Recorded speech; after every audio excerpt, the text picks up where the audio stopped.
for fuck's sake.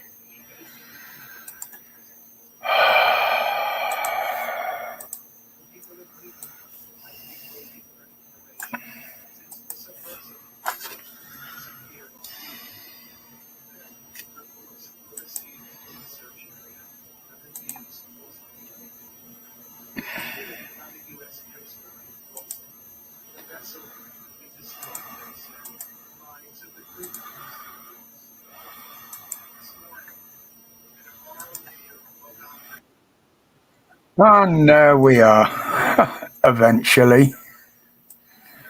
Oh, lots of fucking tech. Yeah, yeah, just a midnight. How are we all this afternoon, anyway?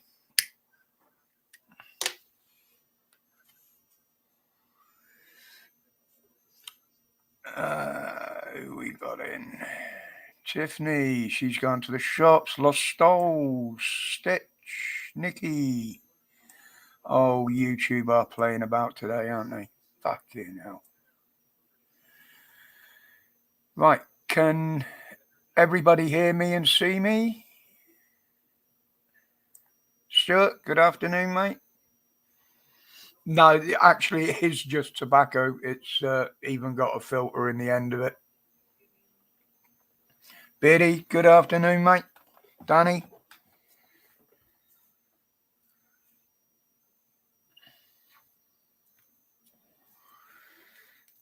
Jason, good afternoon.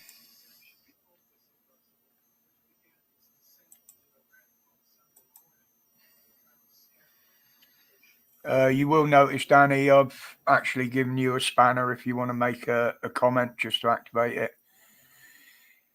Nice of you to join us, Jason.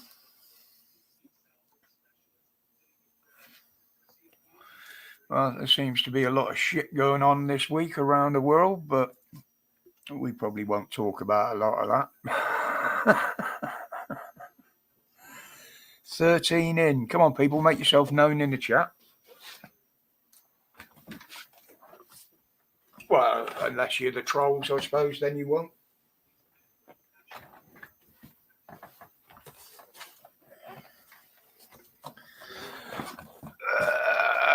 No problem, Danny. To all the mods that are listening, those in the yeah, cheers, Moo. That have got spanners, it is absolutely zero tolerance on trolls today. So if you see anything that I miss, feel free.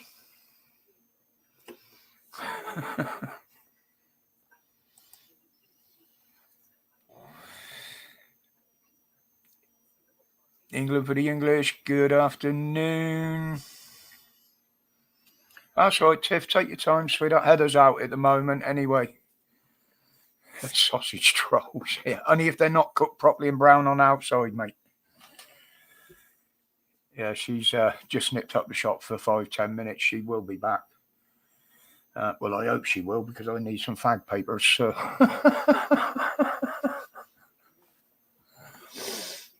I will put up the link shortly.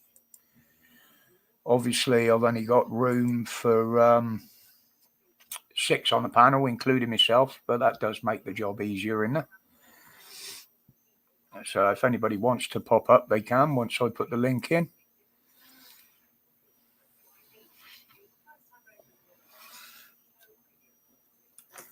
Yeah, she's what it is, Tiff. Because she went to the awards for the eldest grandson the other night, she actually missed the birthday of the youngest one. So they're going out tomorrow and having a bit of a day or something. So she's got to get a few bits and pieces for that. So one thing I have got to do, I've just got to turn my camera off a minute.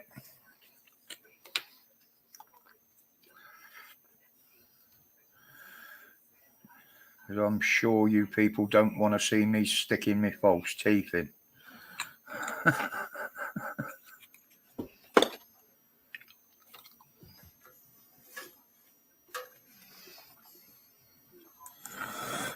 And we're back.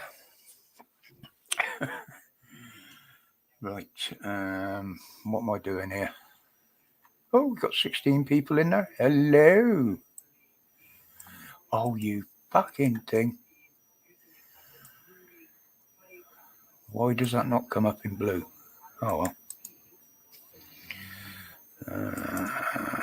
Paste that in.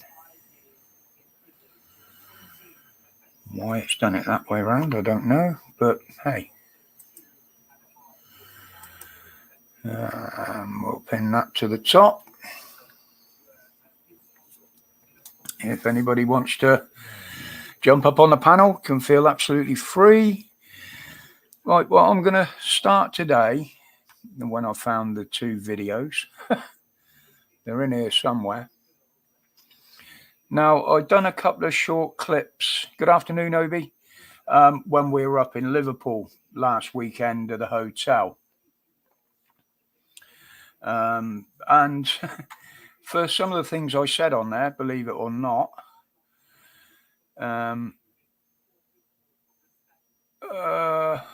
oh, yeah, you're right, Tiff. Okay, let's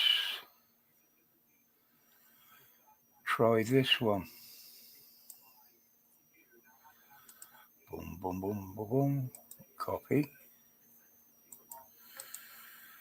Paste. Good afternoon, Tony. Right.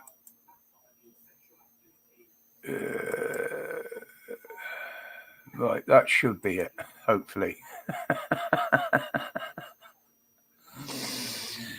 Yeah, going back to the hotel. Now, I do actually slate them quite a bit in these 2 videos.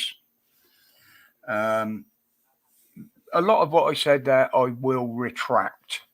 I will give my reasons. Right, let's see if this works. Hang on, shut up, you fucking thing. Right, let's make that full screen.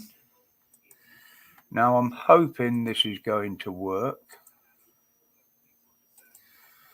You'll have to let me know if you can hear the audio.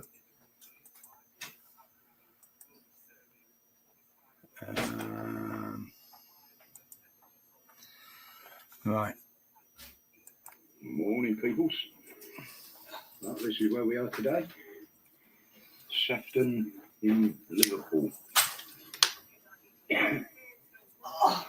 We're actually staying at the Lakeside Hotel. Afternoon, Rob. Thank you, Danny. It looks quite nice. Got the gardens out here. You got the lake. Oh, this weekend it's I have to replace another fucking eye on it. Our jet sport competition. So we've got jet skis going up and down all day out here. We had a lovely night at Police Abusing Power's birthday last night. But the only downfall is we paid over £100 for a fucking room in this place. Thank you. You couldn't even look out the window. And it sounded like a fucking truck running outside the window all night. So if anybody's coming up this way, I wouldn't recommend it. It's nice, but you don't get what you pay for, unfortunately. Right, guys, that's it. I'm out. Right, well, that was the first one. Oh, there you go. Oh, got to pause that again. And I'll give my reasons once this one's played out why I was actually wrong when I sat and thought about it and certain things were pointed out to me. Oh, there you go. Oh, Said about it downstairs. That's your window.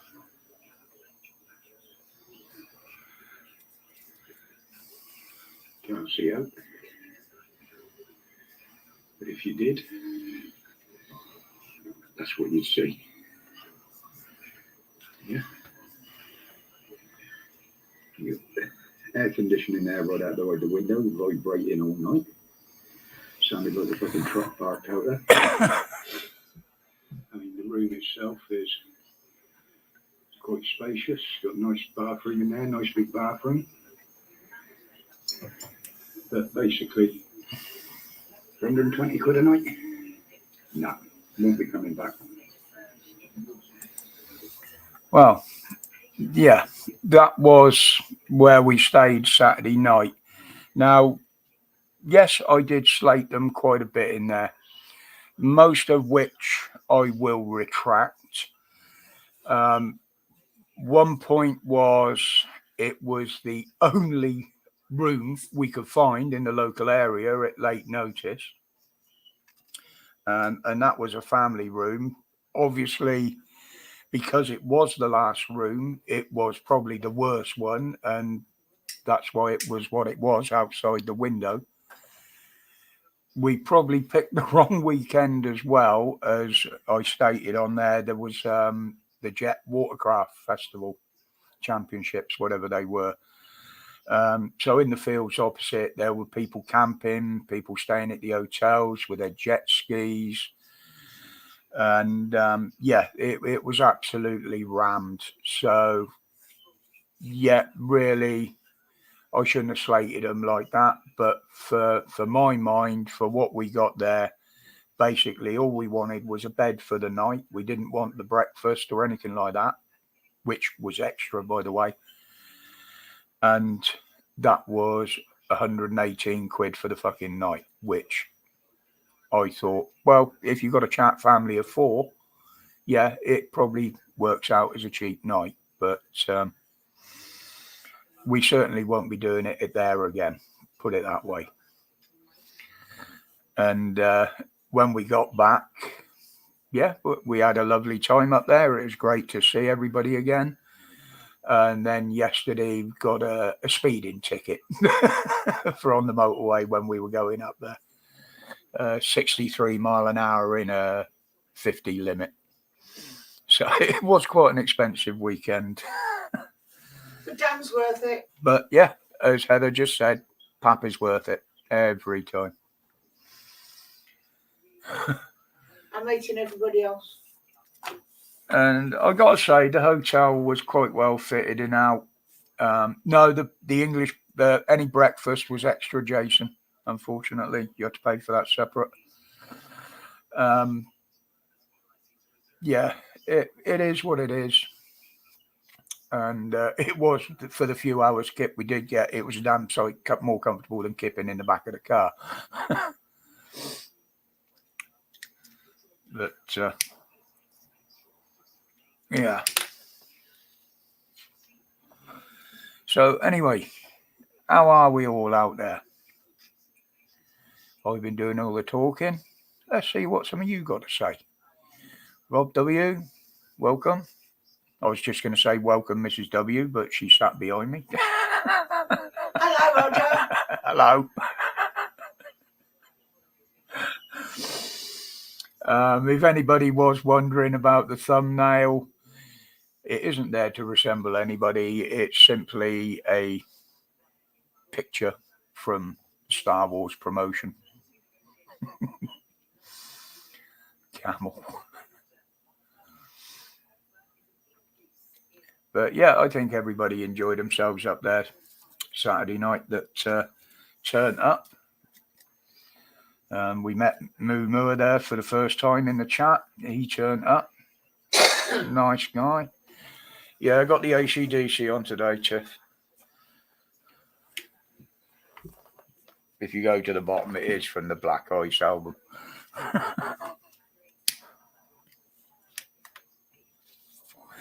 If I still had all my original band and festival t-shirts, none of them would fit me anyway. I was just watching that bit on bloody Glastonbury earlier. They got some guy flying around with a jetpack delivering pizzas for Domino's or something.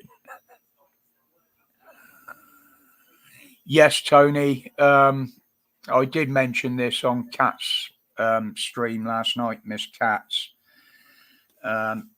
It sounds like what I said had happened was right. It actually imploded on the way down.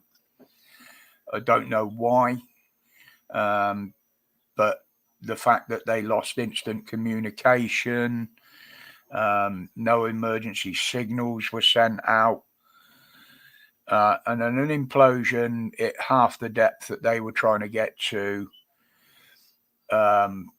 basically they wouldn't have felt nothing. It would have been instantaneous. They would have just been crushed and incinerated because of the heat generated by the pressure. How many albums have AC/DC done? I couldn't tell you, Rob. I couldn't tell you, mate. I shall. But my admin in the background here will probably now have a look and find out, being the question's been asked. It's nice to have an assistant.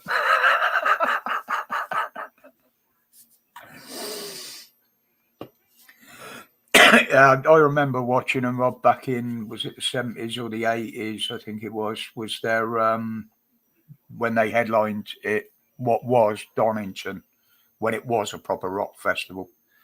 AC/DC have released 18 studio albums, 3 live albums, 2 soundtrack albums, and 11 video albums. There you go. Lots. Well, they kept changing the lineup, didn't they?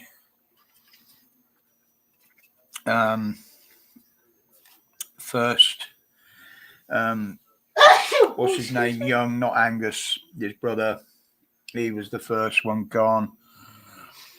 And then the guitarist, was it Through the Drugs and Prison or something? Yeah, there have been quite a lot going on over the years with them. Hello, what's all this going on over here? Sorry, I'm just looking at another page on something else there. Bon, yes, Jason, thank you. My memory does fail on certain things, as you know. But yeah, I remember seeing them at Donington, and I mean, that was hell of a gig. But you know, when you think how many what I call the rock and roll greats, the rock greats, that have all dropped through the wayside through drugs, drink, and there's Ozzy still going strong, giving interviews, having things named after him. You know. Hi, Gabby. Good afternoon, sweetheart. Welcome. Thank you for joining us. Afternoon, Gabby.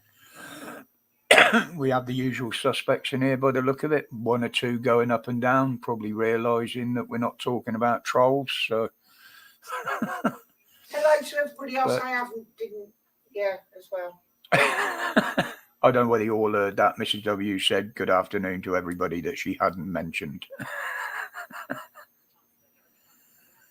Oh, my voice is getting like, yeah, very well, Gabby, thank you. The late night again last night, I think it was about 1:30 when I left Miss Katz, and she was still going strong then. Yes, Rob, the Bulldog Bash was held at what used to be called Long Marsden. Then it ended up as Shakespeare County Raceway. It's actually shut now. It's been shut down. It was a drag strip, not far from here, actually. But you couldn't originally run all the big cars there and the top fuel bikes and stuff, literally because the runoff wasn't long enough. The Bulldog Bash was run by the Hells Angels every year. It was a charity event. A lot of people didn't realise that. The Hells Angels used to raise quite a bit of money for charities. And it sort of petered out. They had 1 or 2 incidents there. They had a burger van blew up, and probably the most famous one was Eddie Kidd paralysing himself on the track jump. That was quite a bad one, and it was quite a simple one. Most of the time, people would walk away from that crash. But unfortunately, he didn't. Afternoon, Beardy. Yeah, he gave his final gig a little while back, didn't he, Beardy? If I remember right, he had to sit on a chair because he couldn't actually stand on the stage, if I remember. I wasn't a great follower of Genesis or him, but I liked him. But it's sad to see any of the great sort of music, as I call them, heroes, because they were heroes to somebody, from that sort of era. You know, I mean, I can go back probably a bit further than most of you.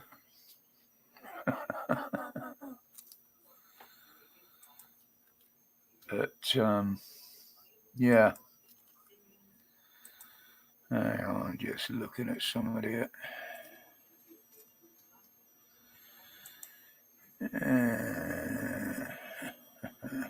Okay. But yeah, I mean, I don't really listen to a lot of music now. I have it on when I'm out in the workshop. That's about it.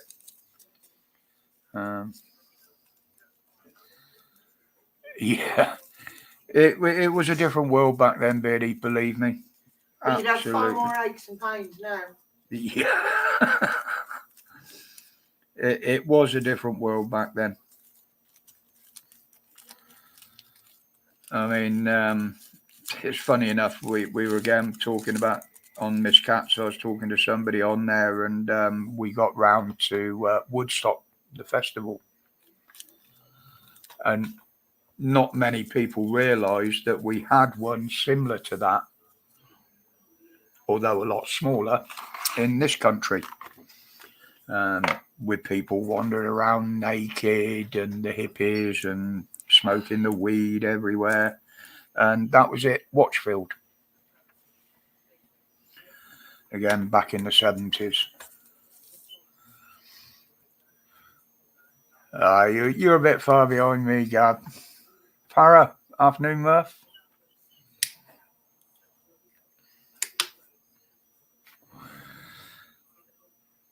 But yeah, there's a lot of them has fallen by the wayside. You know, I mean, even Ozzy had the tragedy there with Randy Rhoads. It's still believe, and I still believe that he didn't crash on purpose, but he was probably off his face when he was flying the plane, shall I say. Yeah, Glastonbury, from what it was originally, has been totally hijacked, Jason. Totally. I mean, I can remember the days when it was just a few thousand people. You just used to go and camp on the side of the road, the hills, in the fields, everywhere there. And you might get one field where somebody was firing up the music. But yeah, going back to the bands, I mean, then you had the tragedy of Leonard Skinner, John Bonham.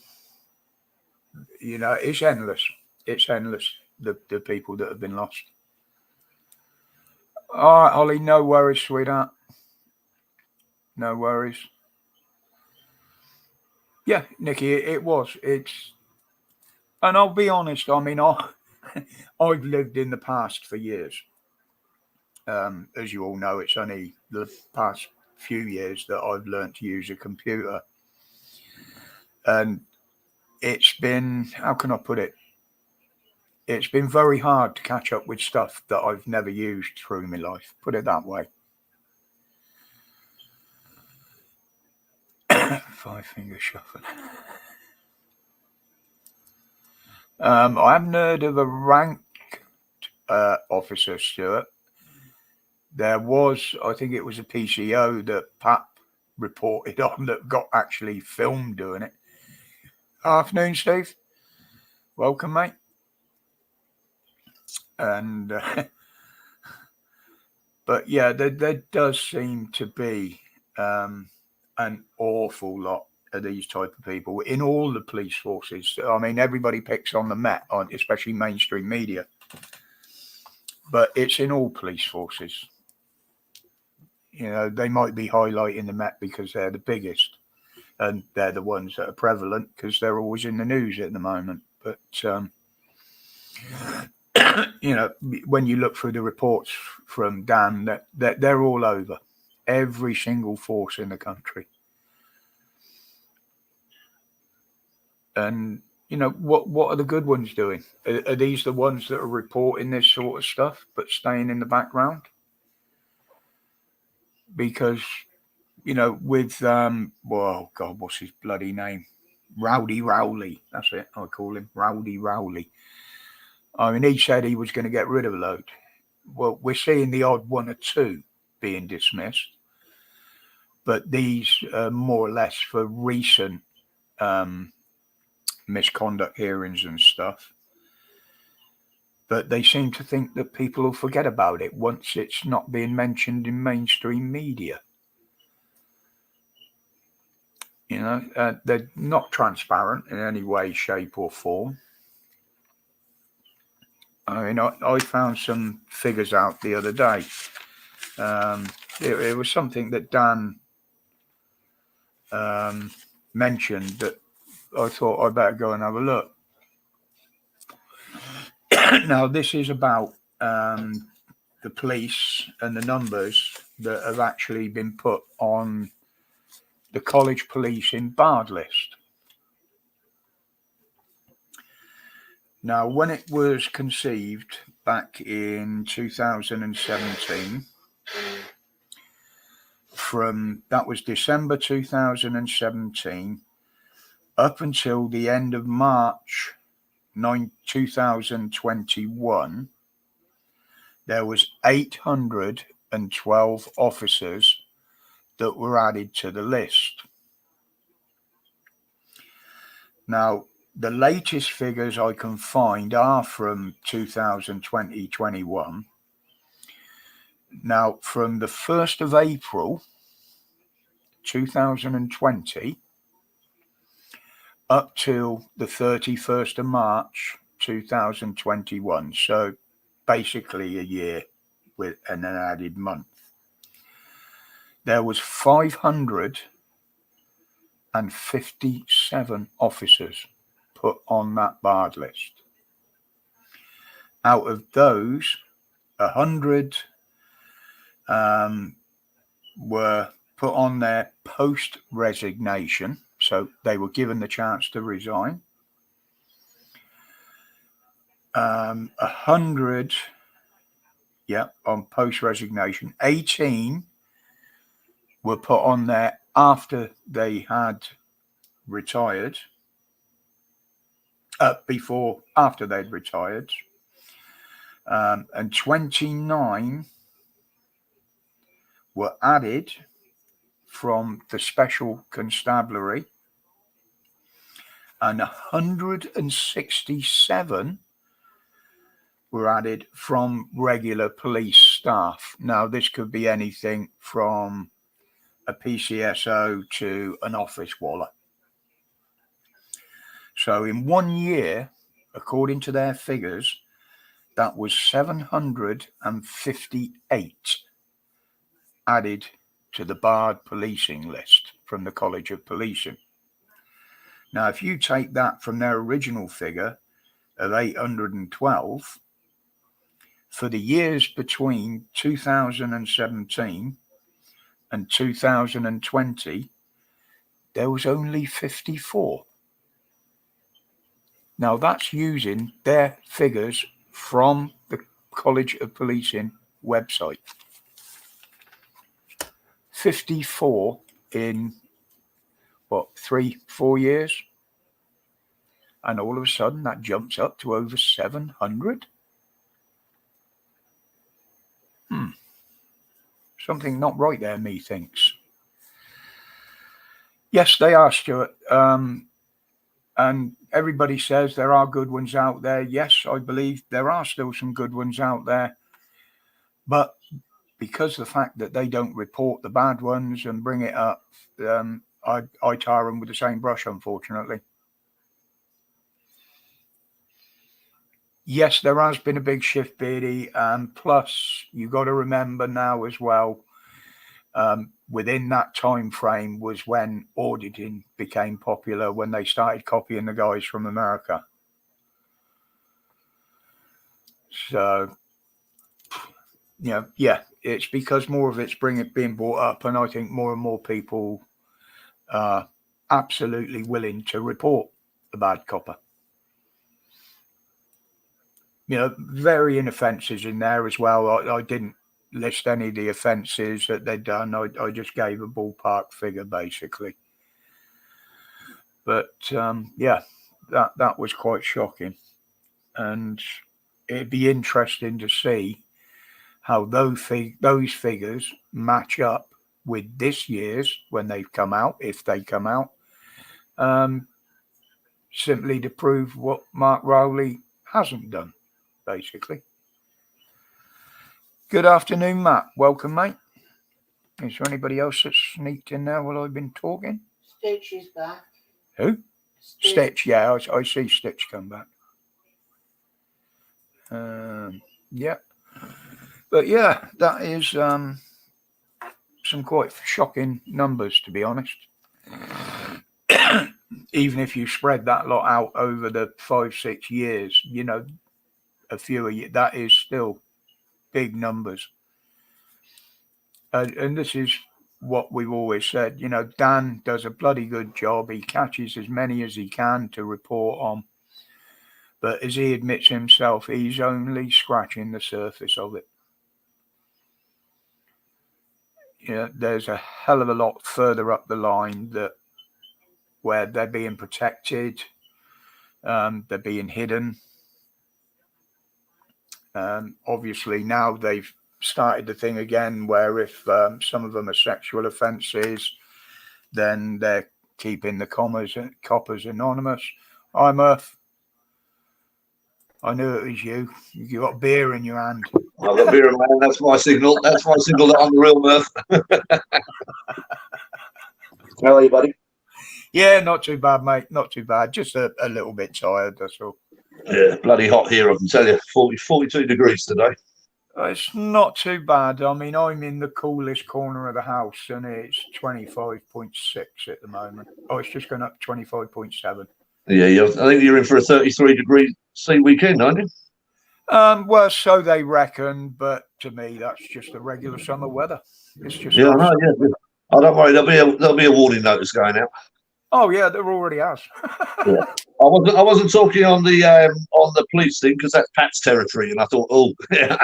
Yeah, I mean, out of respect to Dan, he's always said he never has a problem with me covering anything with the police and that. No, I know that. Yeah, no, and it's something that has to be raised. You know, as something has to be raised. It's it didn't take a lot of research to do, but it was something he said the other day which prompted me to look into it.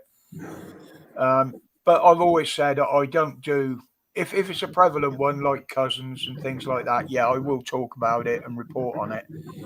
But because he does such a brilliant bloody job, yeah, I leave that to him. I think one of the things you caught onto there, which is the fact, is that people are not afraid to pull out their cameras now when they're dealing with the police. Yeah, take out their phone and start recording when they're dealing with the police, and obviously then there's a lesson here to be learned, you know, and the police are having to learn that lesson. And unfortunately, what they're catching is a lot of the older boys now. I listened to someone the other day saying that the problem, the sergeant that's in the police force, he said the problem I've got now, he said they're all wet behind the ears. Yeah, he said there is no one here with any experience left. They've all either retired or been kicked out. He said there's no one with any experience here. And the ones that are training them now are the ones that have been doing this. You know, and so it's done like that, and that's one of the major issues that's going on. You know, it's the reason why they're not going to investigate burglaries, the reason why they're not investigating rapes, the reason why they're not investigating. Sorry, Murph. Afternoon, Adrian. Welcome, mate. I did notice last week you said you weren't feeling very well or something. Are you feeling a bit better this week, mate? I know you said you were feeling a bit dizzy and. I'll tell you who's not feeling well today. Lost Souls says she's not having a great day. Lost Souls hasn't been well for a few weeks, mate. Yeah, I know that. I thought she was getting better. I didn't realise she was still rough, you know? Yeah, she's got a lot on her plate. A lot on her plate at the moment. Get well soon, Lost Souls. We miss you. We need our asses kicked every now and again. She was seriously missed last Saturday at the party. Oh, I'd say she was. Yeah. Great girl. She's basically Pap's right-hand man on the channel, as it were. Oh, I know that, yeah. My live went brilliantly last week. Couldn't get the audio to work at all. I did pop in on Sunday to have a look when I got back. I thought, oh yeah, work. No, go Yeah. to bed. Technical, I'm always slagging everyone else off. I'm slagging everyone else off. Sort your bloody audio out. Do your audio. Sort this out. Sort that out. And I had a look at the wireless today, and I had them all on safe mode. So, I still do it. I was sat here chatting to myself on StreamYard for a couple of minutes before I realised I hadn't even pressed go live. So exactly, you know what I mean. You couldn't make it up. You couldn't make it up. You know, it's just done. Well, I'm a lot more prepared. Adrian. Sorry, Murphy. It's just I don't often get a chance to catch up with Adrian. No, crack on, buddy. Crack on. Is it your problems, or is it just you're suffering from the heat and work over there, mate?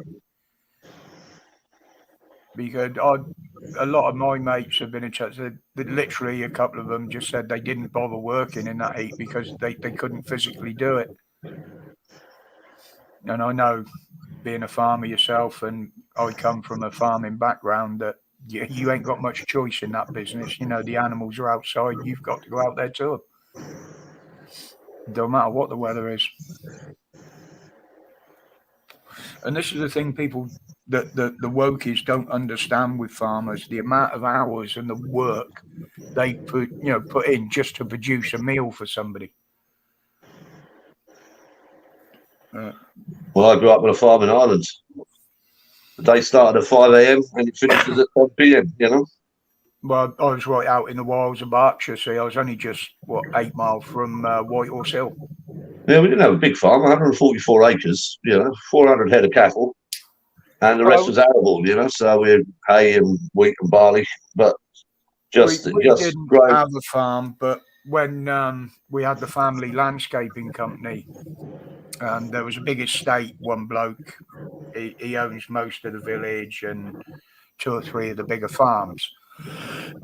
No, he had yards and spare space at the farms and that, and we used to rent a barn off him and a yard for all of our equipment and materials. We had tractors, rotovators, everything you could think of, a couple of wagons, a lorry, and we worked out an agreement that we would help out around the farm if needed. In our spare time, or if we had a wet day, we'd give Chris, the manager, a hand on the farm. But because I knew the most about it, lambing times and stuff like that, he used to actually pay my wages to go and help the farmer, as it were. So, I was involved in lambing and stuff like that. And I know how hard a work it can be, honestly, and it does grind you down. It really does. It does, especially in Ireland and in England. The majority of the year it's pissing down with rain, and if it's not pissing down with rain, it's freezing its bloody nuts off. So you've got to get the silage in for the cattle. So you're cutting the grass, getting the silage in, packing that down. Then in the winter you're taking that and feeding the cattle on the silage and everything else. Yeah. And it's never ending. It's never ending. There's never ending. There's more jobs in the day than you got hours. You know what I mean? Yeah, it's never ending. But I've got to say, I loved it. I loved it. Yeah, I mean, once a year with Chris, the manager.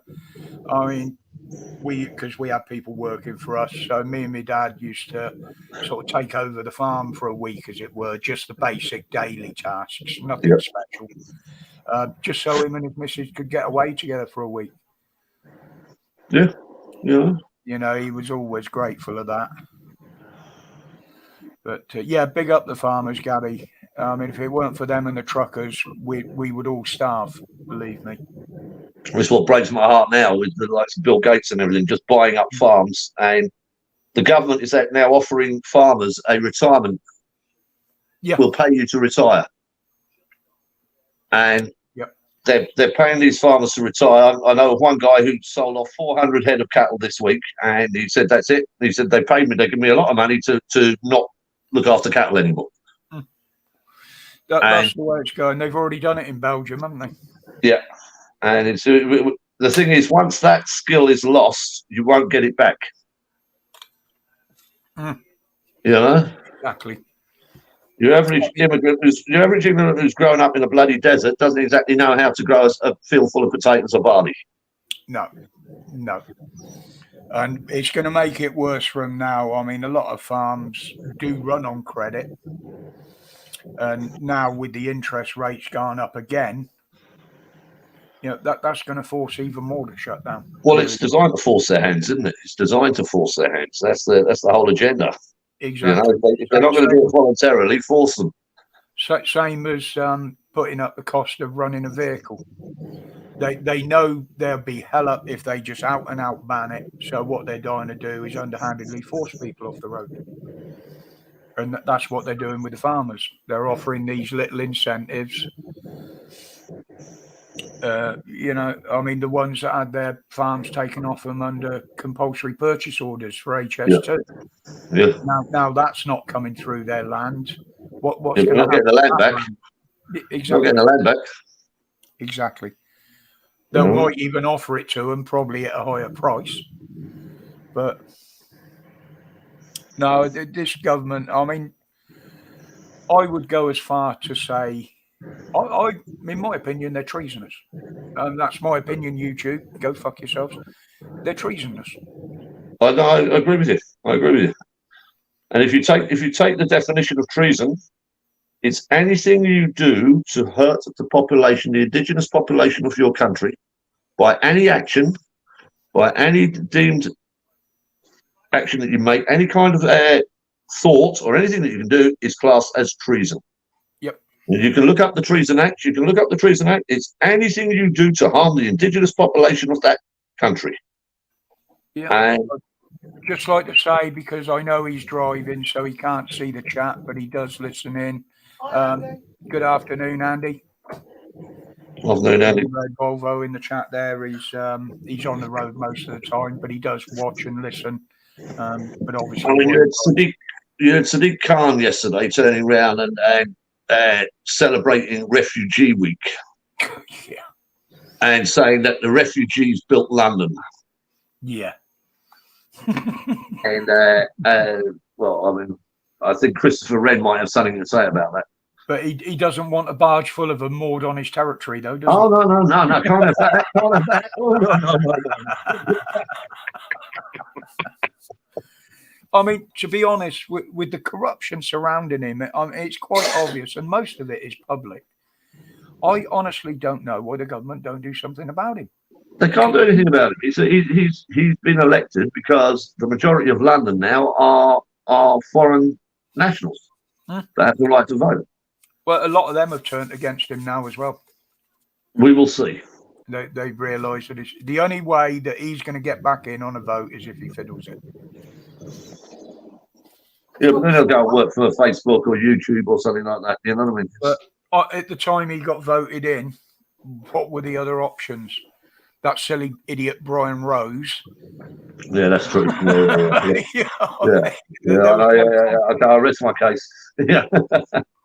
I mean, it's he was the original Alex Belfield. Let's put it that way. Yeah, true. Have you got plenty to drink over there? Has he got plenty to drink? Murph's always got me. Yes, thank you. I thought you meant Murph. I was going to say he's always got plenty to drink. Got plenty of what? I thought she said, has he got plenty of drink over there? I thought she was talking about you, but she was talking about me.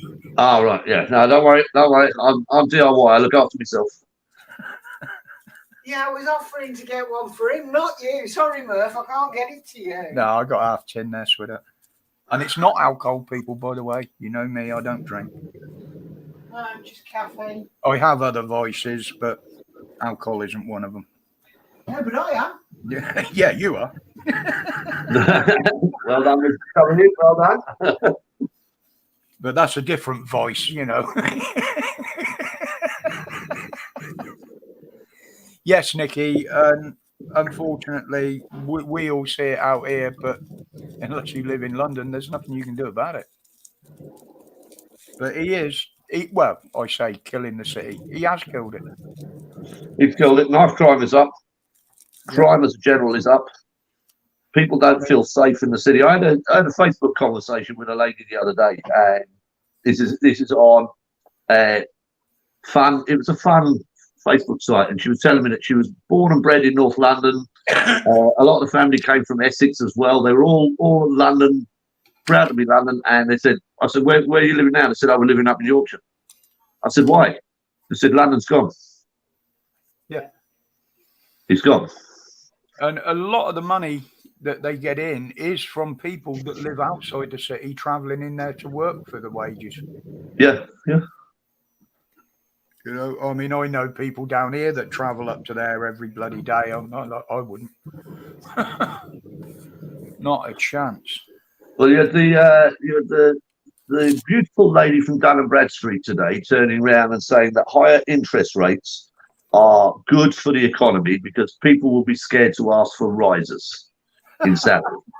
And if people are scared to ask for rises in salary, it will bring down inflation. Yeah, they don't seem to understand the fact that they've let the prices and the cost of living get that high that people need that extra in their wages just to get by. Well, she's saying that it's better if the people are scared, they will not. Then that will bring down inflation. That was her mindset. It's That was her frightening mindset. not spending money, basically. I just want to know who gave her that idea, and honestly, she shouldn't have a job. She shouldn't have a job. No. I mean, it's like look at what they're doing in America now. You can have virtually nothing, but the banks will lend you whatever you want to buy a house. Yeah. Simply because they know eventually they're going to forfeit the payments. The banks are going to repossess the house. The banks will own all housing. That's the economy. With the government. That's the economy as a whole. Yeah, the banks thrive on selling the debt. The banks thrive on selling debt. They bundle all these mortgages together and sell it off as a package of debt. And this is really the reason why your interest rates are so high. Yeah. And the thing is that what they're doing is, and why people are opening their eyes to it now, because it's not hitting just the lowest people. It's starting to hit now the mid earners, the slightly higher earners, those that have afforded to buy a couple of houses.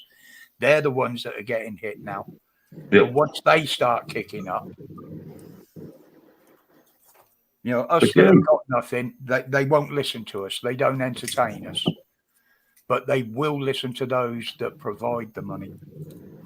Look, the problem you've got, I mean, I was down in Ras Al Khaimah yesterday and I was with a client and he was saying, see that building there? I went, yeah. He said, the Chinese bought that. I went, oh, right. I said, why did they buy it down in Ras Al Khaimah? Ras Al Khaimah's in the middle of nowhere. And I said, why'd you buy this down in Ras Al Khaimah? He said, we found out that they had guns in there and that they were actually running an illegal gambling thing. Good afternoon, Sarah. The whole block of apartments. They bought every single apartment, bought the whole building, and all they did is they ran gambling debts. One part of it was mining cryptocurrency, and when they raided the place, they all had guns and drugs. They were supplying drugs to the local boys, everything. And the Chinese do not give a shit. They will just come in and they will buy up everything as they can. And leave it in. They'll buy everything up they can afford, and it's the same with a lot of the Middle East, and they've always done it. Yeah, but the Middle East do it in regions. The Middle East do it in regions. Yeah, like he was saying to me that a lot of Iraq now has been brought up by Russians because they're fleeing Russia and they want to live down and they want to create their own Russian community down in Ras Al Khaimah. And I can understand that. But the Chinese are just coming in everywhere and just buying and buying and buying, Yep. And I wonder why. All part of destabilisation. Going over to their tech, don't they, for all this detection, facial recognition. It's happening now. It's happening now. All them cameras, all the systems, Chinese, I believe, that they're using. They've got. Well, if you walk into any mall in the UAE, they've got face detection cameras. Yep. So as soon as you walk into the entrance, you walk into the entrance, bang, your face is detected. And if you're wanted for anything, boom, they're on you. Yeah. You know? As far as I know, the private ones, I mean, Pap will probably say I'm wrong on this, but as my understanding is, at the moment, they can't use them as evidence. They can't use them as evidence, but say you're wanted for non-payment of traffic fines, or say something like that, and you walk in and your face is detected, they can take you then to face the non-traffic fines. You understand? So they're not doing it for any other reason than if you've got something on you already. Well, it's a shame that was the first thing I wanted to see with the speeding ticket was the picture from the camera. Yeah. Because the last time I got one, it was in my little GTI, and it was over 30 years ago. Gotcha. And back then, they didn't automatically send a picture. And I said, right, well, I want proof of what you're saying. I said, I want to see what you took. I want to see that it's my car. I said, because I don't believe it is, and I don't think it was me driving. And the picture they sent was a clear picture through the windscreen of me grinning at the camera and giving them the because I thought it was a 40 limit and it fucking wasn't. It was a 30. Well, what they've got here, they've got these big bridges. They're just like towers, and they're covered in cameras. So all along the top they've got cameras. All down the side they've got cameras. Everything. And when you drive under it, they're checking first and foremost how close you are to the car in front. They'll do you for that. If you're too close to the car in front, bang, they'll have you for that. If you've got your seatbelt on or not, they'll do you for that. If you're smoking a cigarette and you're not having proper control of the car, they'll do you for that. They're just finding every single bloody way they can have you. You know? It's as well as checking your insurance and checking your number plate, you know? So I'm just looking for some. I had some the other day and I can't remember. There's every chance I fucking deleted it, but I'll have a look. There it is. This one. You're going to love this one. Right. Share. Get up there. Make that as big as possible so you can receive it. Now, this was a citation, which gives you the hint of the country it was issued in.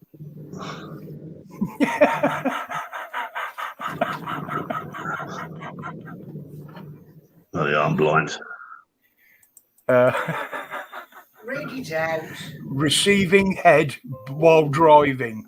Oh, very nice. $850.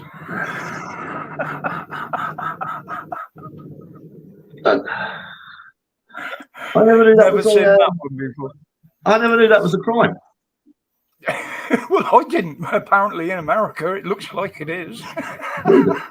It's distracting the driver. I thought that was just thanking the driver. Well, put it this way, I wouldn't be in full control with my toes curling and my eyes squinting. I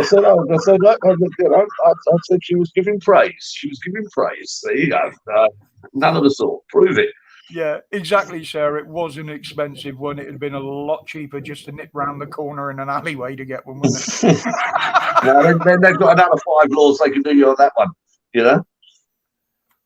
Yes. Oh, dear. They must have seen it coming. Well, she did. Well, someone did. No, it was just a random one I saw. I think I saw it on Facebook. Yeah, you can't rely on a lot of them things, but it just gave me such a giggle, that one. Yes. I'm looking forward to the Elon Musk and the Facebook kickoff in the cage. Oh, yeah. Yeah. WWF with tech. Stop bragging, Stuart. I had a blowjob by driving up the M6. Yeah, but this is why I said they should never have done away with bench seats and column shift. You didn't even have seatbelts to get tangled up with within them bastards. Well, I'm not going to go out to see if it's illegal in this country, Nicky. I'm sure you'll find it is. Yeah, it probably is. You can't drive in flip-flops. I'm sure you can't do that. Yeah, they're warning of that now, aren't they? Driving with appropriate apparel in the temperatures that we're getting. if you got jeans of the fashion that are too long that can get stuck under the pedals, if you got flip flops on, if you got a flowy dress that can interfere with any controls in the car, they're actually giving warnings that, oh, you could be fined £1,000 for that. It's just getting fucking ridiculous. If I drive in a long dress, the first thing I do is hike it up over my knees. But unfortunately, the sheep will turn around and vote for Labour in the next one, only because they're angry with the Conservatives. Yeah. And then they're just going to get more of the same. Yeah. Well, they'll get worse from Labour. Well, with mass immigration, because Labour will just throw the doors open. You know what I mean? You know? Well, basically, the Tories already have, haven't they? Yeah, well, I mean, that was Tony Blair, actually. Tony Blair opened the bloody doors at that, and no one has ever closed them, you know? Oh, Rob, that's an one. old one, mate. There's been so many stories about that and false radio transmissions. Yeah. This is an American naval vessel. I suggest you move out of the way. Well, we're a lighthouse. You do what you fucking want. Yeah. Oh, that is old. That is old. Yeah. There's an air traffic control one like it as well, or something. I can't remember what it was now. The radar picked up an obstruction in front of him, so he was asking it to move, and the security officer come back and said, well, we're the Empire State Building. You either go round or you hit. It's up to you, mate. Yeah. Yeah. But see, now that's just triggered a memory. Now, 9/11, yeah? That has happened before, accidentally. Because there was, I think it was in the 50s, a plane actually flew into the side of the Empire State Building. Yeah, but it didn't collapse though, did it? No. I think it was an old DC-3, an old Dakota, that type thing, you know. But yeah, no, it just triggered that memory. That memory just came straight to the front of my head. I remember a plane report. I wasn't born at the time. Seeing a report of a plane crashing into the Empire State. I mean, I'm an engineer by profession, you know, and I've spoken with a lot of structural engineers about that. And it's like, how did both buildings collapse? I said, yes, they had a monumental impact, but that should have just taken off the top. It shouldn't have collapsed down at the base. And he said, by the looks of it, he said they were just using non-standard girders, non-standard metal. What they done, there was a big inquiry and investigation, and there was a documentary on it as well. Now, as you know, most of the skeleton of it was steel. Now, that has to have fire protection on it. They didn't have it, yeah. They had it. It was like a spray foam, like an expanding foam. But they'd cut back on the cost of materials, so they bought a slightly lower standard one. And when the plane impacted, this stuff just basically shattered off some of the steels. Yeah. So, of course, as the fire intensified, you know, with fuel, the burning aluminium, which was already proved there, it was seen running out of the building itself. That deformed the beams. And they said the beams gave way, and that caused the concertina effect, the weight coming down on the next level, the next level, the next level. But I have never seen an official paper, shall I say, of that report. But that was widely reported, mainstream media as well. Yeah, but I mean, if it comes to the mainstream media, I think completely different. Because the bullshit they put out, like the Windrush thing yesterday was absolutely horrendous. It was. Oi, Mark, nice to see you, my handsome. So it's an old buddy of mine just jumped in. The way the planes hit, if that argument stood up, surely it would be like a tree. One side would have given away first, and that building would have toppled, dropped straight down. Because just look at the natural spread of fire. If you look at the natural spread of fire, you know what I mean? Yeah, it just didn't look natural. The way it looked like a demolition. I'm not going to say it was. I'm not going to say it wasn't, because there's conspiracy theories still all over. Well, it's the fact that both buildings just came straight down. They came straight down. And the The only way only you can make buildings any I've building ever- come straight down is to have explosives in the bottom of the I was just going to say that the only time I've ever seen buildings come down like that have been demoed. controlled explosion. You know, Yep. But you got the other thing is the amount of charges it would take to do that from that level. They wouldn't have been able to put them in there without anybody noticing, not even going under the guise of maintenance teams. Unless they were already set up. But yeah, it's and the fact that there was big hoo-ha over the financial dealings on who owned the towers as well. I haven't seen into that, but I mean, you'd be amazing what happens with human nature. I mean, I see guys who get into concerts and everything else like that with a high vis vest on, and they carry a ladder in with them, and they walk straight through because everyone just assumes they're maintenance. They don't ask the question; they just assume it. So you can certainly get into any building and do what you need to do. You know. Yeah. I mean, the terrorists have done it before. They've infiltrated buildings and shit like that. But I think it's one of them things that there is someone out there that knows the absolute truth, but we won't be the ones that get told it. Well, if you look at the demographic of the businesses that were in the World Towers, and most of them were Jewish companies, and this is the thing that they're talking about, the fact that there might have been a leveling up, as they say. Yeah, it's well, there's a lot of what's going on now, the investigations that are going on. There's as many cover-ups going on as there is investigations, and do you want to hear the latest one? The Titan. The Titan, on Sunday, the American submarine heard the sonic boom of the implosion happening. It wasn't a submarine, it was a monitoring station. Yeah, well, it was what was done. And then Shahzada Dawood in 2014 was elected as the most promising leader by the WEF, and is a profound member of the World Economic Forum, and has held many posts in the World Forum.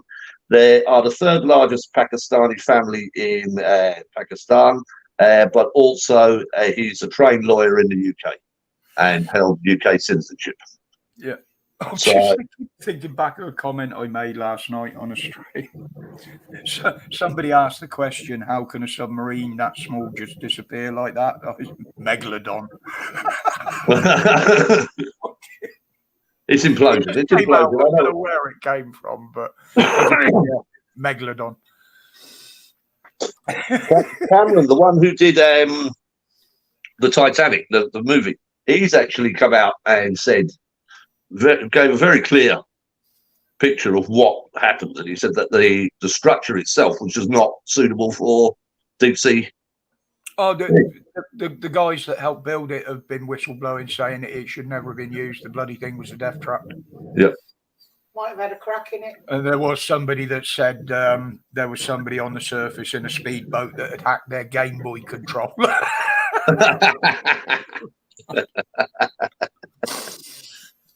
Some spiteful kid.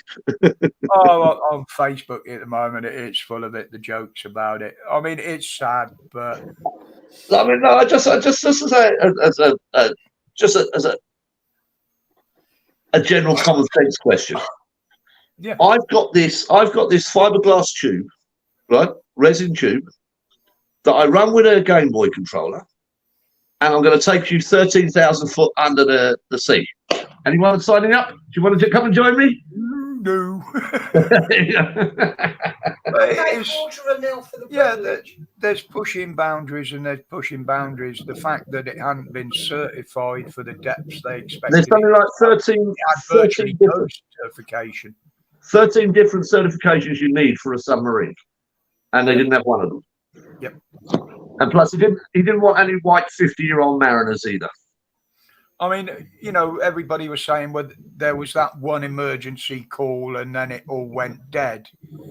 But I reckon there probably was some emergency systems in there they could have used. if they'd have had the chance to use them. But He had seven. implosion, they had no chance. There wouldn't There have were been any. there were 7 ways of it for it to resurface. They had propellers that could take it up. They had a balloon that they could inflate and would bring it up. They had everything like that. They didn't have the chance. They had 2 levels of transmission. The one that would send the ping every 15 minutes, and then there was another one that is hermetically sealed. Excuse me, hermetically sealed outside of the submarine, and it is meant to be in its own enclosure. Cannot be nothing to do with the submarine. It's attached to the side of it.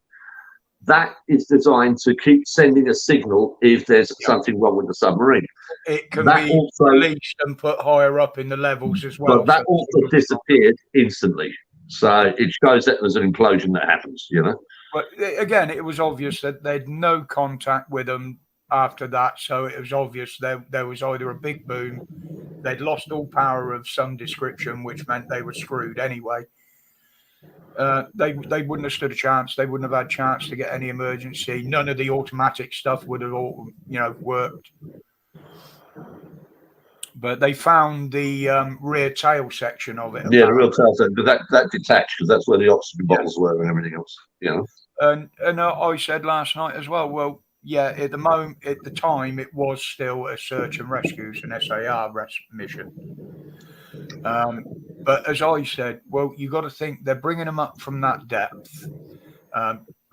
Danny pointed out, obviously, he's an experienced diver. That's what he does for a living. That they wouldn't have to decompress because the cabin was kept at surface pressure, obviously. But it would have still taken them most of the day to winch it up. Then they'd have to undo it because even if they were on the surface, they wouldn't have been able to do anything for them until they unbolted the front. And that would have to be totally out of the water before they could do that safely. And that's when they would have to move to a decompression chamber. They would have had to have moved it. Yeah. And then, they brought it up afterwards on mainstream media, but I've been saying it for a couple of days. They've been working out and calculating the amount of oxygen they had left for people in there. Now, were they calculating at normal standard breathing rates, or did they factor in the fact that there's probably a bit of panic, there's hyperventilating, that's going to create more usage of oxygen? Well, no, we use a system called short breath. Will the CO2 scrubbers cope with what they're producing as well? This is one of my original thoughts. I thought, did the scrubbers actually turn around? Did they fail? Was that a reason why it might have happened? That happened with Apollo. That nearly done away with them, didn't it?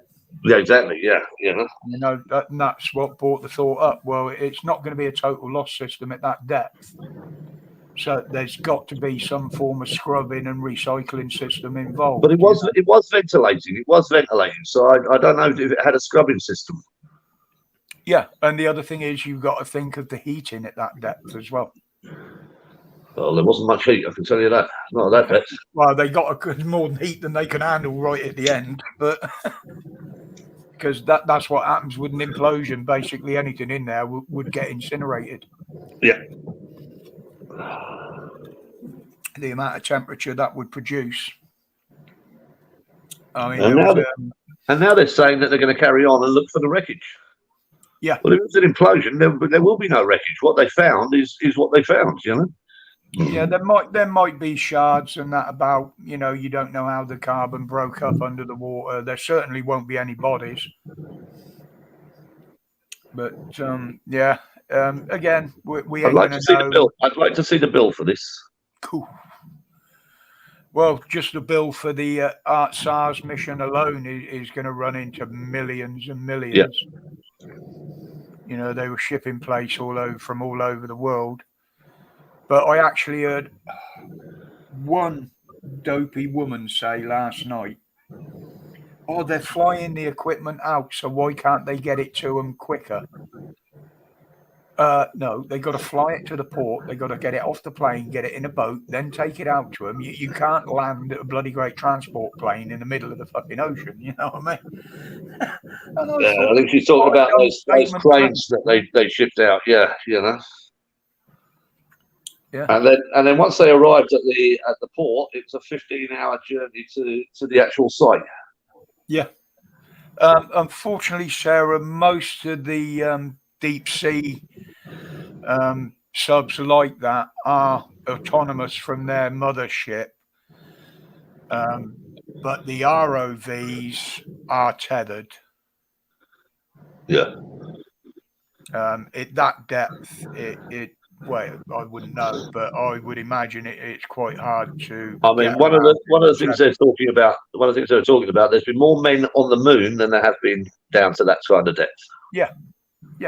I mean, I matched this up yesterday to what's his name that built the big penis, Jeff Bezos. Oh yeah. That was taking plane passengers up into high altitude flight because they weren't going into orbit.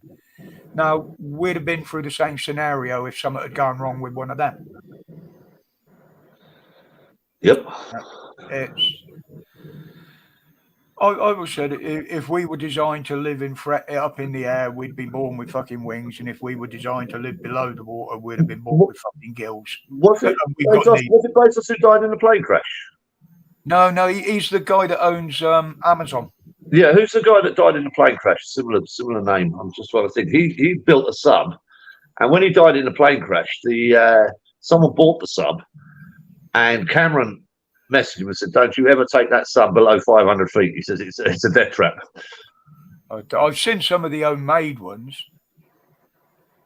They could use the spruce goose. Yeah, come on, Mark. That thing only got about 20 foot off the water across the harbour. That was the only time it flew. Maybe that's the one you're thinking of, Howard Hughes. No, I'm not thinking Howard Hughes. No, this is recent. This is recent. He died in a plane crash. He was the head of something. Memory come up. Spruce Goose, Howard Hughes, the multi-billionaire. Yeah, that's it. Yeah. Mind you, that was a great bloody plane, even though it didn't take off. It was a great boat. Absolutely huge, mate. Absolutely. Yeah. Well, they weren't even trying to fly it when it actually took off. It was just supposed to be a high-speed test run across the harbour, and it just lifted off. But again, he was another one that was prepared. He had a lot of money, and he was prepared to put it where his mouth was. And I want this, and right, go away and build it for me. You know. I mean, the ultimate example is Muskie, Elon, with SpaceX and the Starship.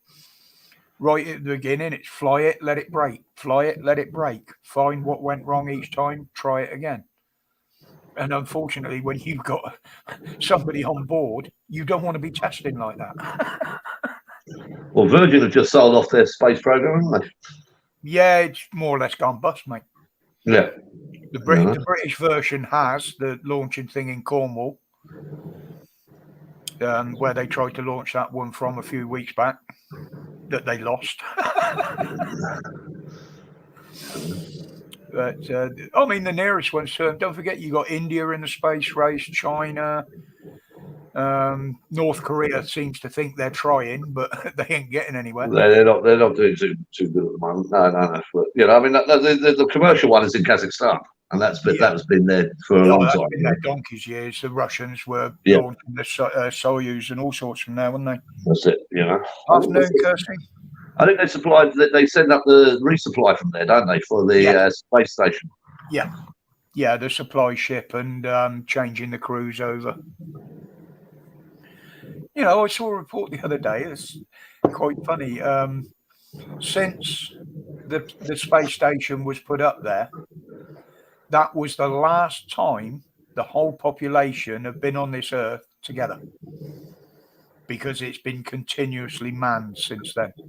So the whole population of this Earth has never been on the planet all at one time since that first day.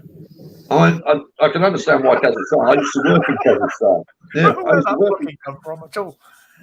I used to work in Kazakhstan, and you get such clear nights there. We would actually be able to see the space shuttle coming into dock with the space station when the shuttles were flying. And I've actually witnessed the space shuttle. Then you only get a set of binoculars out, and you can actually see the space shuttle connecting up.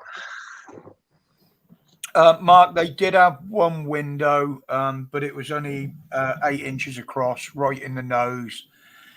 but they did have cameras all around it, and they had the two computer monitors inside and one big one in there. Don't forget the toilet. Yeah.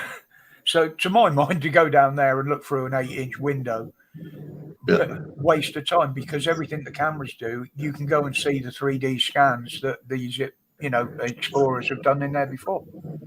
You can even travel inside the wreck on their virtual scans, their 3D scans. And that. On the 3D scans, you can go in there, Yeah. And my point being, if you're building something like that, a submersible to go down, you make sure that you've got the best cameras on the outside that you can send the feed in, and people can take the feed and use it themselves. I've just noticed your comment there. That's why I put bad taste warning. Well, hang on. I've just remembered something. Oh, no, what have I done now? There we go.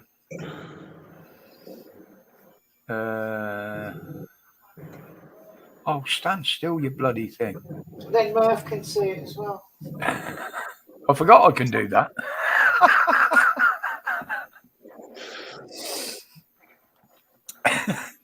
I had to ask the other day, though, how people were doing it. Who's flashing in? What?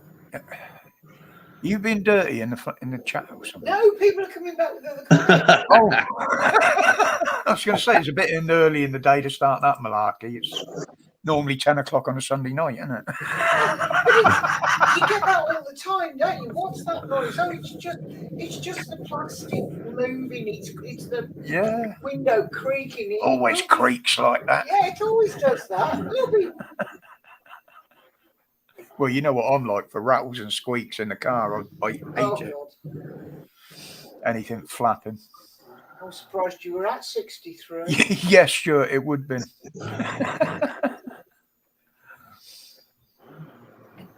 But somebody actually said the other day, well, there's a lot of ghosts down there to greet them, isn't there?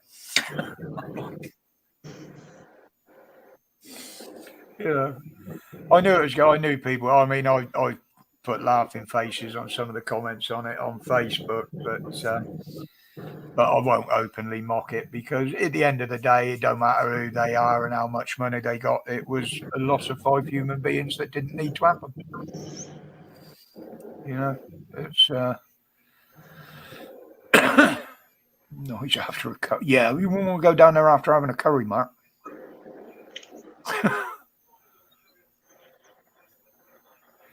Well, they've been doing it a long time, Kirsty. I mean, not only have you got the narco subs, they're probably some of the most dangerous creations there's ever been.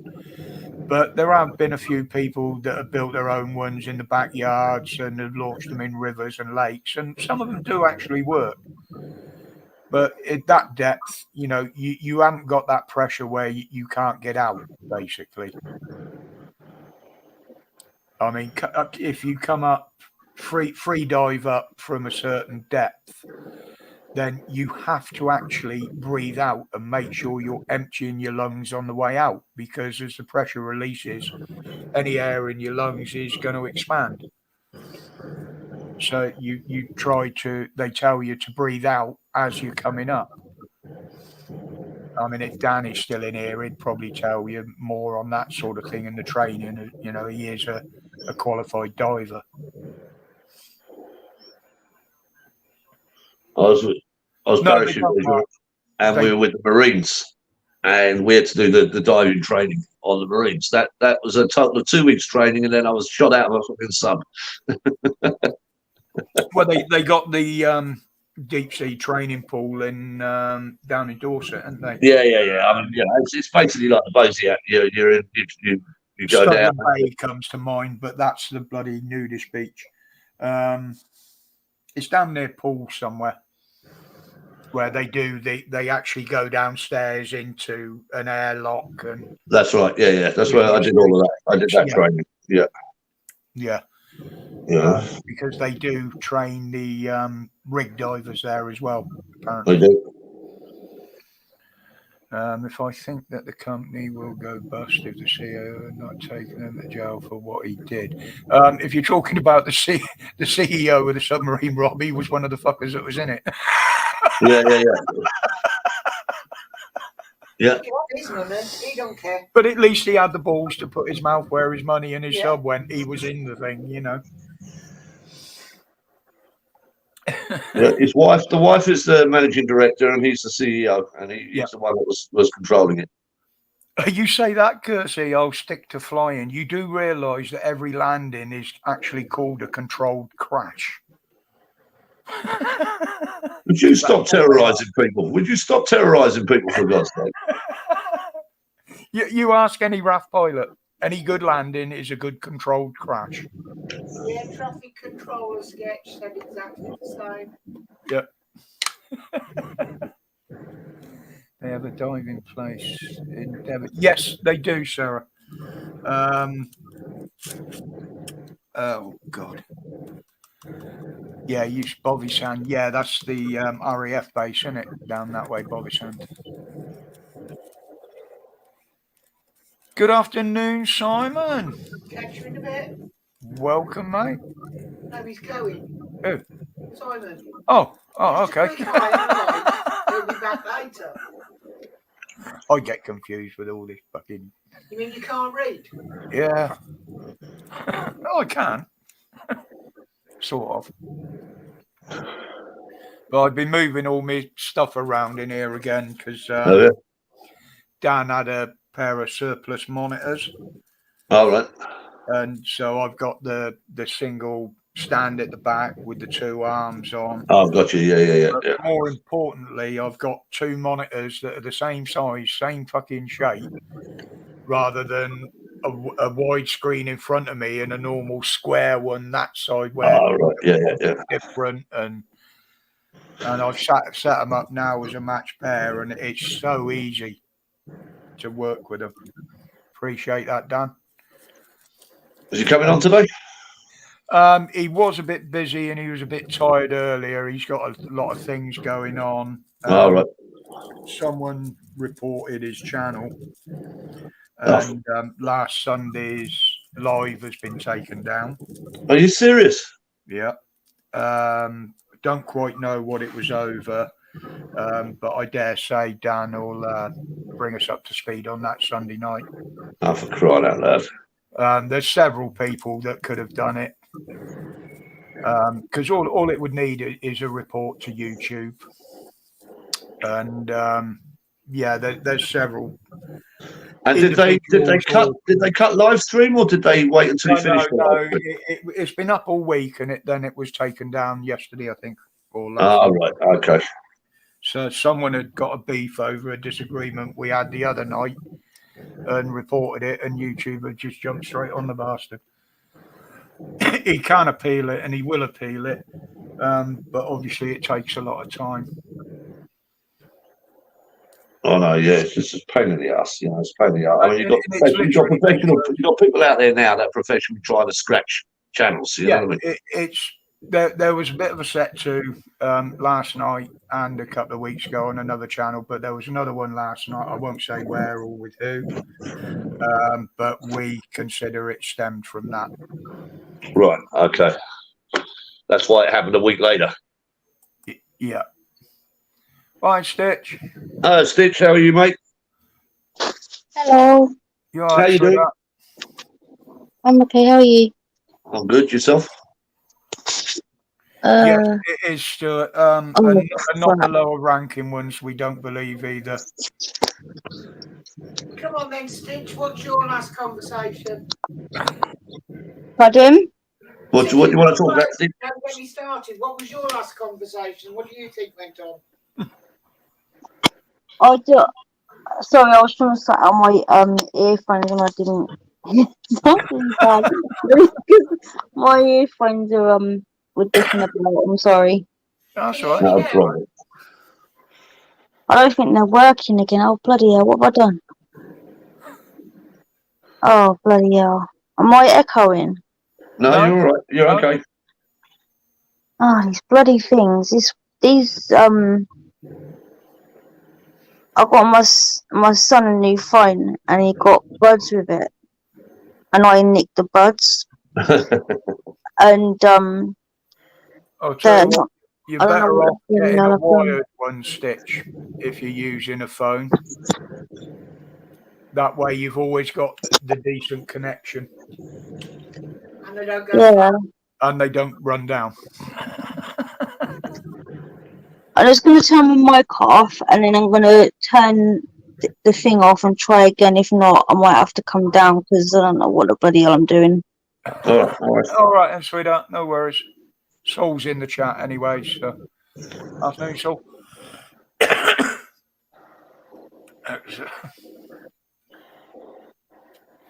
Bloody hell, we got nearly 30 watching. Hi, trolls.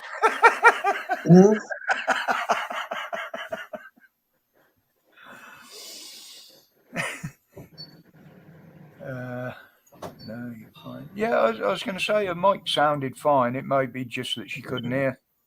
She couldn't hear herself. Yeah, it could be. She'll be back. She'll be back. No problem. Oh, God bless. Said he'd be back about 4:30ish. He must be picking the kids up then tonight. So it's not far from your monetization. I don't want it, mate. You're going to get it. 500. As soon as you get to 500. Yeah. But you've got to have the watch hours to go with it, and I haven't anyway. So. What's your watch hour? You must have the watch hours by now because you've been posting virtually every day. Nowhere near it. Nowhere near No? it. No. Most of my videos average less than 100. And they're only 10 minutes. And they're only 10-minute videos. And at the moment, I'm only doing them 3 days a week. Yeah. It wasn't too What's much. your watch hours now? What are your watch hours now? I wouldn't know without going into the analytics. Yeah. Because they reduced the watch hours time. It's down to 3,000 now. 3,000, yeah. I think I only had that in total last time I watched it. Yeah. But I've never worried about the analytics, and I've never hidden the fact that I don't want a big channel. I don't do it for the money. I just do it for the fun, the crack, And the other thing is the same as any channel. Yeah, I've got 400 odd in there, but you can guarantee there's at least probably a couple hundred of those that have just subbed and they've never watched. They've forgotten all about it. And, Yeah, but I get all your notifications. You're not shadow banned or anything. Oh, no. I mean, I don't go out of my way to attract subs, put it that way. No. I've always been a believer that if people want to watch you and they want to subscribe to you, they'll do it off their own back, Yeah, that's true. That's true. And I still probably do get the way the numbers go up and down through videos and that. I probably do get a lot of people, they've heard about it or seen a link, they'll drop in, have a look, and they decide it's not for them, and then fine. On the same, I'll sub to channels that somebody has said, go and have a look at this. They're all right. I'll go over there and have a look and think, no, I don't want to watch that shit. I found that my viewing, what I used to watch when I first started watching YouTube and what I watch now, I could see completely, they're miles apart. Well, mine progressed because I started watching. I didn't even know how to use a computer at the time. I was sat at home. Heather showed me how to use one. She showed me how to get on YouTube, and the worst thing she did was show me how to get on eBay. Oh, right, yeah. Saved me a load of money when you were building that bike. Oh, yeah, it saved lots of money when I was building the bikes, but that was my total experience. I'll tell you my mistake with eBay. I'm a gas engineer by profession in the UK, so I was always emergency gas and everything else like that. And I love Arga cookers. And I started buying Arga cookers on eBay. And my big plan was I found a company in the Isle of Wight who could re-enamel them, so I could disassemble all of these Arga cookers, send them off in the trendy colours, put them back on, redo all the burner and everything else, sell all the thing. So no problem at all. So I bought 5 Arga cookers. And then I realised that I couldn't actually turn around and get them to me. So I had to go and buy a trailer and a Jeep to go to these houses and then hire people to take out all of this, take the bloody thing out of the house onto the trailer, bring it back, put it in, refurb it, do it. And by the time I do that, I realised that I was losing around £200 per cooker. Yeah. Sarah, yes, I did see it. Actually, they did a big segment on it on mainstream media. I was quite surprised at. But there again, he did have a lot of accusations of rape and sexual assault. Who's that? It was another copper again today. Oh, right. Yeah. Sorry. Yeah. I can't remember how many counts he had against him now, but for that 5 years, no. Yeah. When they give Belfield, what was it, 7, 7.5, whatever, or 5? Yeah. The law's done quite. Yeah. It's a joke. It's a piss take. Are you back with a stitch? Yeah, I did. You know what it was? What? I'm not very bright. Okay, so what it is I came on to, like, I pressed the StreamYard thing, and then I turned the Bluetooth on, and for some reason it wouldn't connect to it. So then when I jumped off and went back onto YouTube, then I did it again, and it clicked on. So I don't know. There you go. You are bright. You are clever. You worked it out. You solved the problem. I mean, the only cordless thing I ever use here is the mouse, and that's it. Everything else is wired, even the keyboard. I mean, it's pretty cool. I did a live stream last week, and no one could hear me. Well, the thing it sounds like something God do. The thing is with me, if it's not tethered to the computer, I'm likely to lose it. Yeah, that's what I'm worried about these things. I'm just like, I've got they come with a case thing, and I bought like a protection thing. It's got like a key ring and like a wrist strap attached to it. So I'm like, I'm not losing these things. They're the worst things to lose, because they're literally just the plug and a magnet. And it's so you don't have to keep wearing out your connection when you're charging your phones. All you do, I've got to make sure I get that the right way around now, or I'll bend the pins. And literally all you do is your lead just attaches by magnet. Oh, that's good. Yeah. So, you pull the lead, it's not getting yanked out all the time. That's probably what I could use, because that's like when I saw these, I was like, yeah, because I was constantly like forgetting that I had my earphones in. I put my phone down to do something, and then I forget I have my earphones in and walk off, and then suddenly my phone will smash on the floor or stuff like that. So the other thing you've got to be very, very careful of is when you're using your phone for this sort of thing, if you've got it charged in, it will heat up a little bit more. Or the new ones will. These old ones don't, but the new ones do. Yeah, they do, yeah. Yeah, they do. I mean, I've had that one plugged into a 10 amp hour battery pack, only one of the slab sort of things. Yeah. And I've had that continuously filming for over 4.5 hours, because I've got a monster SD card in this phone. But I literally, I'll leave it running for no more than 4, because that's as long as me cordless microphone. Yeah, the problem with the new ones as well, like my phone is Galaxy Note S10 and Plus or whatever it's called, but it uses a supercharger to charge it quickly. So if I plug a power bank into it, or if I try and charge it while I'm in the car, it actually takes battery power out of it, because it can't take the charge.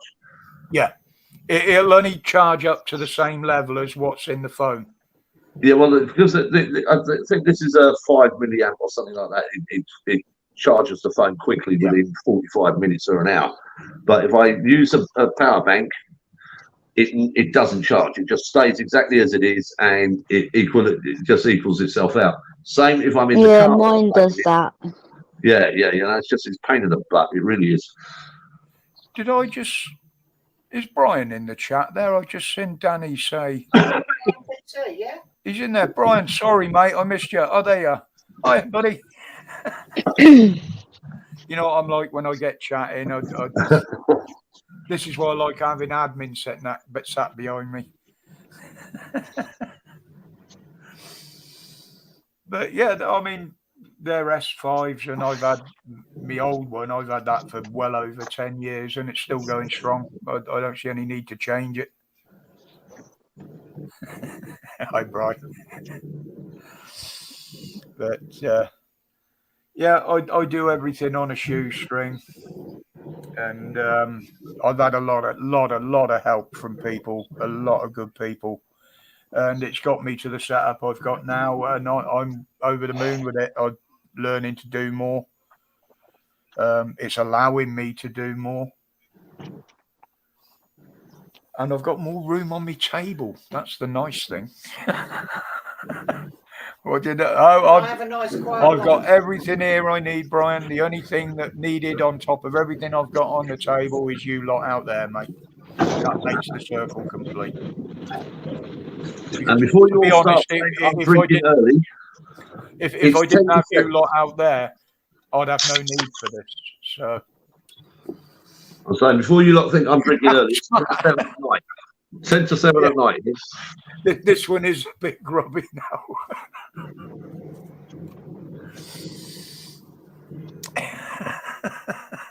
We appreciate you a lot as well, Roger. Like, I like coming into your videos and seeing you when you pop into others, and you and Pat and that. Well, really appreciate it. Now, there are other streams that I enjoy going on to, but certain people are ruining it, and I've got to the point now where, as much as I like going on them streams, I'm just going to stick to mine and Dan's, because we won't allow them in, and it makes a better place to be honest. It's kind of frustrating because Saul watches a lot of other different people, and there's one that allows all them in, and like I find it really hard to cope with all of the shit that they bring in, and it just gets to me a little bit. So I just can't watch it anymore. I'm just like, I can't be bothered to listen to this more and go on with themselves or stand there chatting shit. I just can't be bothered with it. You know, I just don't understand what the need of having them on is.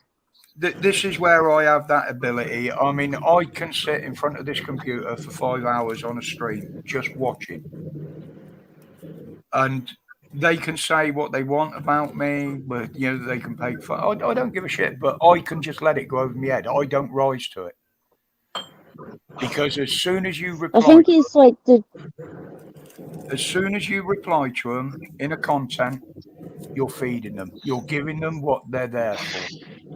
And like any they're animal, not even saying anything to me though. It's just the fact that, you know, they'll be going on about Dan, or they'll be going on about you, and I just ignore that. I don't say anything to them. I don't ever like reply to them or say anything to them. But it's just the constant, like, you know, or one person constantly does little clappy hands, and it's like, yeah, that's what I mean. It's like, fuck's sake. If you've got issues yourself, it's going to trigger it. Stitch, I mean, you've got these guys now who consider themselves to be professional trolls. Yeah. And they take pride in it. Yeah. They think it's an art. They think it's an art. I mean, honestly, if you look at Dan, if you look at Roger, if you look at myself, we're not exactly spouting rubbish out the door. All we do is we talk facts. We look at the news, we interpret the news, we give our interpretation of the news of what's going on at that day. Yeah. Yeah. Mm-hmm. You know, we don't turn around, and we're not sending you conspiracy theories. We're not turning around and saying, we're just saying what we've observed from reading the newspapers or listening to the news or finding out or researching ourselves. So that when these guys come on and start shouting, they're just fucking idiots, because it's not like we've got things that we're saying are out of order. We're not. I asked somebody 2 questions last night. Now, I won't give their name. Everybody knows who they are, more or less. He was somebody who, back during lockdown, spouted all the shit pro medical procedure. He was all for the medical procedure. He was spouting all sorts of facts that he couldn't back up. Now, I went on last night because he was on about other things as well. But the question around that was, but yes, we were against it, but who's been proved right now? And he said, well, where's your evidence for you deniers? I said, well, the government have admitted that they were wrong. Big Pharma admitted that they were wrong. A lot of scientists admitted they were wrong. What more fucking proof do you need, you clown? You know what I mean? Pfizer classified. I don't need to produce any. Those that told you were right originally and lied to you have done it for me. Pfizer have classified their documents for 25 years. Why would they do that? And he still tried to argue the point. I thought, there's no point. And he couldn't argue his case, so he turned around and the usual MO and turned to insults. So, for fuck's sake, you know. And that's what they're doing it, and it's so childish as well, isn't it? Some of them, like some of them, the stuff they come out with, it's like arguing with like a 5-year-old, and it's like. I mean, yes. Do you know what I think? One of them is though. Do you know what I think? What it is? I think one of them is just slightly jealous that Pap looks way better in that wig than they do. Maybe. If you know who I'm talking about when I say that. Yeah. Well, the thing is, I left them alone. I didn't even mention them. I stopped doing videos on them. I stopped talking to them. I came off the streams. And I go back on a stream about 6, 7, 8 weeks later, and there they are again. And I'm like, no, bye. Mm-hmm. You know, I just, it doesn't annoy me because I can let it go over my head. I get fed up with it. I just get fed up with it. Not annoyed, fed up. Yeah. You know, and unfortunately, there's a lot of people out there that aren't as strong-willed as me, and they will let it play on their health, and they will let it play on their triggers. And to those people, I would say, when they come on and you're starting to feel triggered, just hit the off button. Yeah, that's what I do. I just say to I just say I can't be in this room anymore listening to this. I'm gonna go because but then I reckon he gets a bit triggered by it as well because there's been a couple of occasions where someone started and he gets kind of angry with them, and I even dropped out of Pap's live one night because I couldn't be asked with who was in there. Yeah. Pap's got it right now. Pap's got it right now. He just hits the button. You're an idiot. You're an idiot. I won't use the language because we've got stick here, but you're an idiot. You know, just things to some of them. Yeah. Me personally, of course I've had trolls. I don't give a damn. It comes down to the fact that if you feed them, they're going to keep coming back to be fed. It's just like an animal. You feed it long enough, a wild animal, it will keep coming to you for food and it will end up being tame-ish. But you stop feeding it and it will soon go away.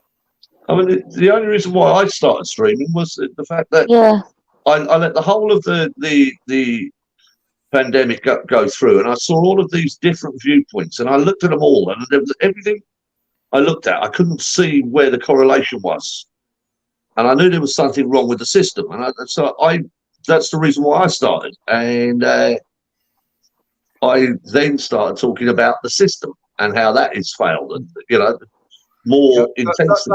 That says it perfectly, because we're actually talking about them now, and they're going to be in the background watching because they're entering. Very true, Mark. Very true. You know. All it's doing now is that they'll go and bitch and moan and say, oh, he said this, he said that, they said this. They'll go and bitch and moan on another channel about it somewhere tonight. Okay, well, Cockwombles, we love you. If you want me to stop you, Rick. And that just proved a point because about them, the viewers have gone up by 7 instantly. Now, when we stop talking about them, that will probably my drop down gosh. to about 19 again. Because someone has told somebody that we're talking about them. Go and have a look. It's over there. And that's how they operate. Okay. So we won't talk about the Cockwaggles again. I mean, last night on Miss Cat. No, we won't, no. I was watching another stream on the other chat, on the other monitor. And I could literally see them in there. Oh, yeah, it's kicking off over there. Come on, we can go and troll over there now. And you'd see the numbers go up and down. Yeah. Yeah, I saw that on Russ because he does that. He watches one on his phone and one on the tablet, and you see it like plop, the different ones. Yeah. And those it's not actual phone numbers to try and keep it off the internet. They actually ring each other as well. And do they have their own channels? No, they ain't got the bollocks. Most of them. Be funny if they did. true.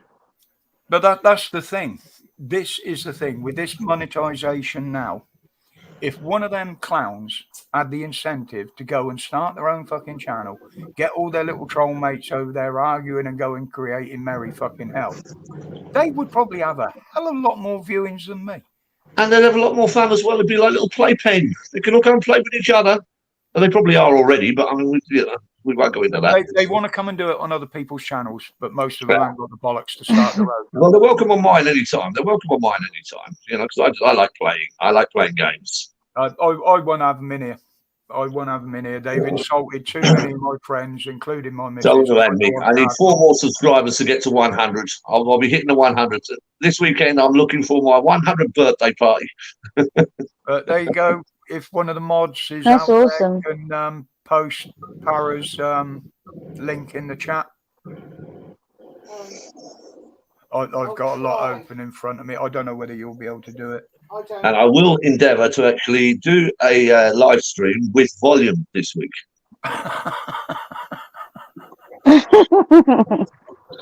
See, bloody thing.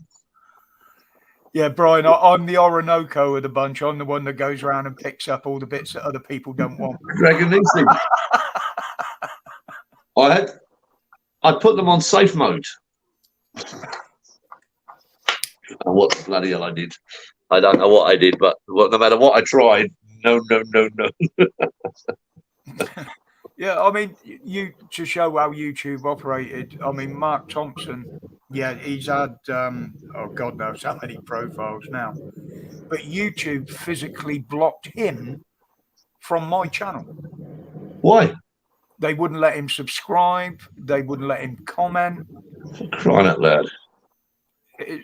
They've always been on my back, and Mark had obviously made a few comments in the past to get some of his profiles disappeared, shall I say. But yeah, they've been persecuting him as long as they have me. Right, you know, I mean, I'm all for free speech, you know, which is, I mean, I like Elon Musk for what he's done with Twitter.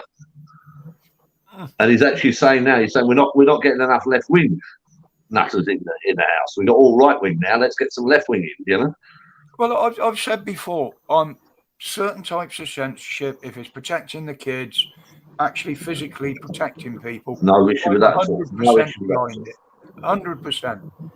But the petty stuff they do now, yeah, it's bloody ridiculous. It really is. Well, look, I can really, really disagree and dislike someone that I'm having a debate with. There you go. But I don't bring emotions into it. I have a debate. You know, I really don't understand that this vitriol of today, where you just have to shout until you think that you've won, as opposed to arguing your point and arguing your case, and then if I'm winning on the argument, then you turn around and you come back at me on something else. You don't make it personal. You argue the case out. Yeah, I've always said I'm open to anybody's opinions as long as they're putting them respectfully. Yeah. But in return, and that's what I like about your Paps, because it's like you can have a conversation and you can disagree with somebody, but then at the end of it, you can have a laugh. without actually being nasty to each other. That's It's how Exactly. you- that's Exactly. what you're supposed to do, isn't it? Exactly. That's the way you should have an argument. You know. Yeah. Absolutely. Unfortunately, if you look at the Parliament, Yeah. they don't know how to have a proper argument. They just, you know, they don't set the right example. You know. I can't stand watching that. It irritates me so much. I still watches it all the time whenever it's on. I do. I find I just like that was so fucking rude. I don't understand it. I can't watch it. It does my head in. I was like, God, so most of fucking. it is Oh man. scripted, and they've got their insults worked out beforehand because they've all got the questions and the answers. They've got the questions in advance. Yeah, they've got the open questions their in mouths. advance. Exactly, Toria. You know what's kind of funny though? Like, Opinion, and I'll be courteous about accepting it as long as they do the same to my opinion. Exactly. If I let them give their opinion and they start shouting down mine, then that's it. No, I just can't be bothered with it. Well, you see, the way I've always looked at it, have you They seen? step it up from opinions and a debate to slagging. Yeah, that's where you fail. You fail straight away. Yeah, exactly. I can respect someone. I can respect someone for having an alternative viewpoint to myself, and I can argue with that person all night long, and then we'll go and have a beer and we'll chill out, and he'll say, "Yeah, that was a good debate. I've enjoyed that." Yeah. I mean, many a night I used to be in a pub on a Friday night. Me and a lad would beat the crap out of themselves. At the end of the night, we're stood back at the bar buying each other a beer. Exactly. Yeah, you know what I mean. Yeah. I mean, that was a regular Saturday night. That used to be. You know. Oh, there's nothing right honourable about me, Mark.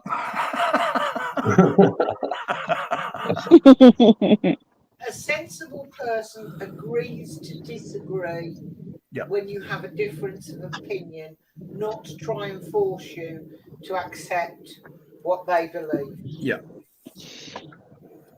Exactly. Yeah, that's true. And it has, over the years, people have lost that ability, you know? Oh, someone's got the heart thing on the... Is that you? Told you it's gone off my phone. I thought I got away with them bloody heart things that keep going on. It's on my phone on the tablet. I can still see it. Yeah, sometimes I get it up, sometimes I don't. But, oh, there they go again, look. Can't even see them. Exactly, Toria. I mean, yeah, people seem to think I'm very... But that is something that needs to be addressed, is the fact that you've lost the art of debate. And if you can't have a debate with someone that you don't agree with their point of view, but you can argue the point. Yeah, I mean, Toria said just there she prefers to listen to people I don't agree with because I'm open to admitting that I don't know everything. Now, people always assume because of the topics I cover sometimes in the video and a lot of what I've covered in the past during the pandemic with medical investigations and shit like that. Politics-wise, I've never known a lot about it. Now, over the last couple of years, because of what was going on, there, Mrs. W? What was being said on the internet, social media, I'll be honest, I wanted to watch it because I want to see both sides of the story. I want to hear what they're saying and what the people are saying. Because if I don't, I can't give an unbiased opinion in my videos. I am biased because I'm against the corruption and what they're trying to do to us.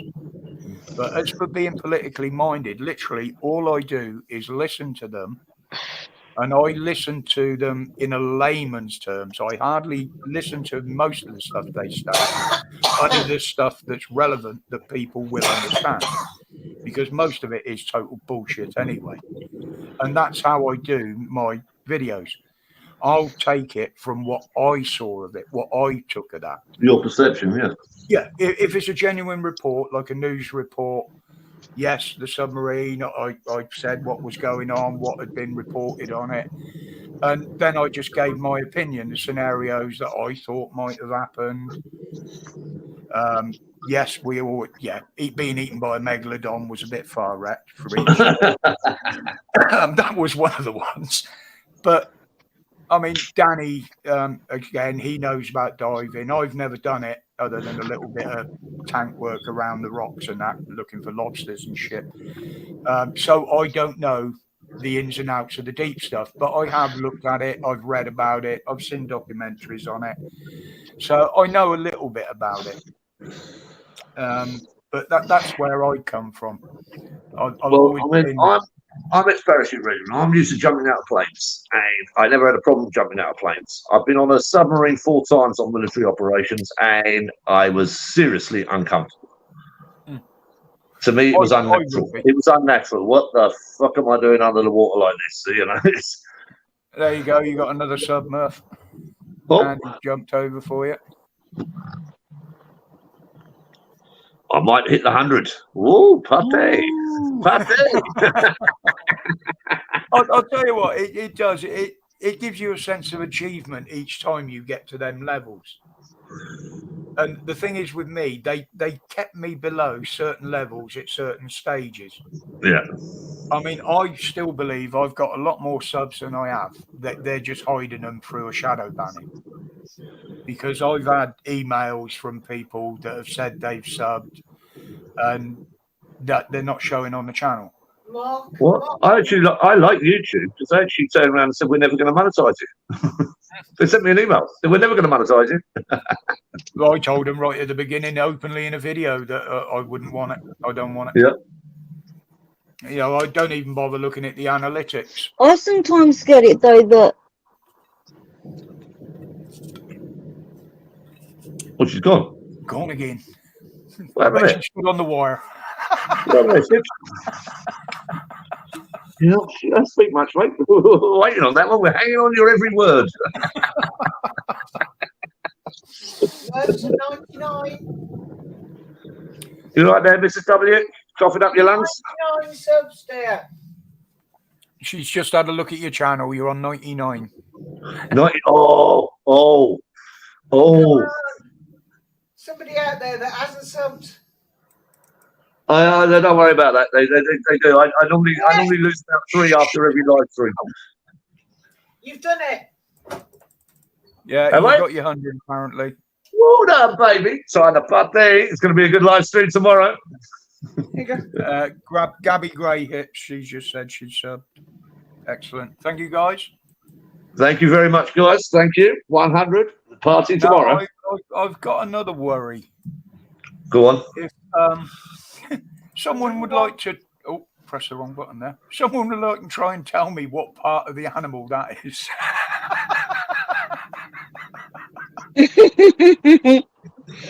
Wow.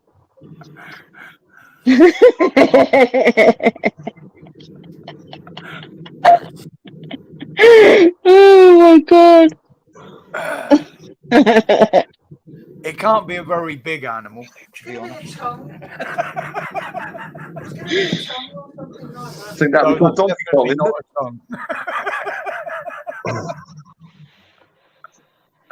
I'll tell you, you've never been to a meat market in the Philippines, or even here in Dubai. You get out to the meat markets, and they just got the whole everything. They just chop it in front of you. Boom, there you go. You know. Yeah, out there you can get 4 drumsticks off the one animal.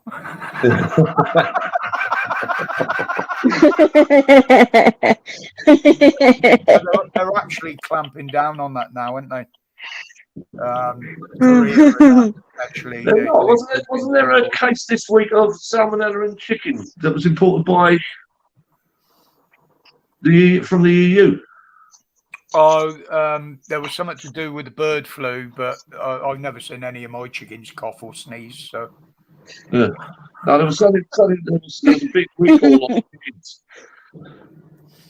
You know, I've tried to catch them out in the fridge, but no.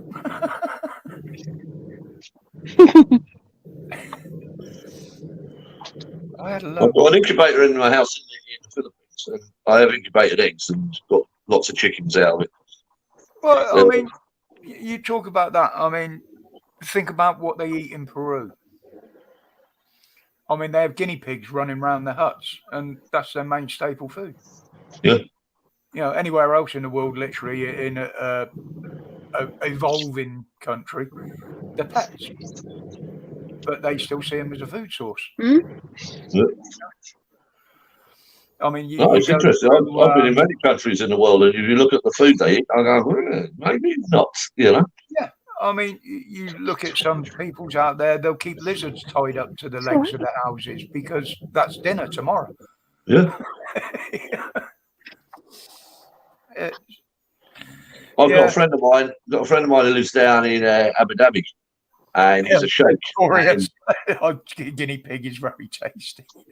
You go to his house, and he's got a monkey sitting on a tree there that sits on the tree, and very friendly monkey. He's got a tiger that's sitting in the cage, and very friendly tiger. And, you know, I've had this since it was a baby, and I'm going, fine. I'm not going anywhere near the bloody thing. No, you can go in. You can go in. No. It's okay, my friend. Thank you. No. But some of the things they used to teach us to eat on the survival courses and that. I mean, yeah, some of it used to physically make me vomit. Have you had a worm omelette? Yep. And rat.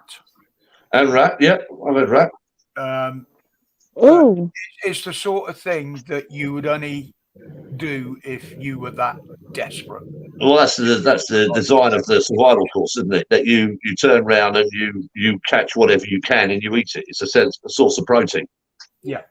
You know, and that's the reason why they give you the worm omelette and the rat, you know.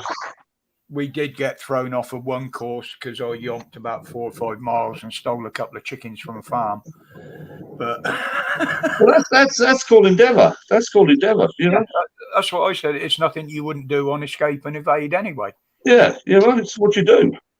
And he said, "Well, how do you know that?" I said, "Well, look at what we've done here." He said, "Well, you skinned the chicken." I said, "Yeah, skinned it. Didn't pluck it. Skinned it." Yeah. So there's no feathers lying around or anything like that. Just a complete little ball of skin with the feathers all inside it. You know, we were using escape and evade tactics. Exactly. You know, it's crazy.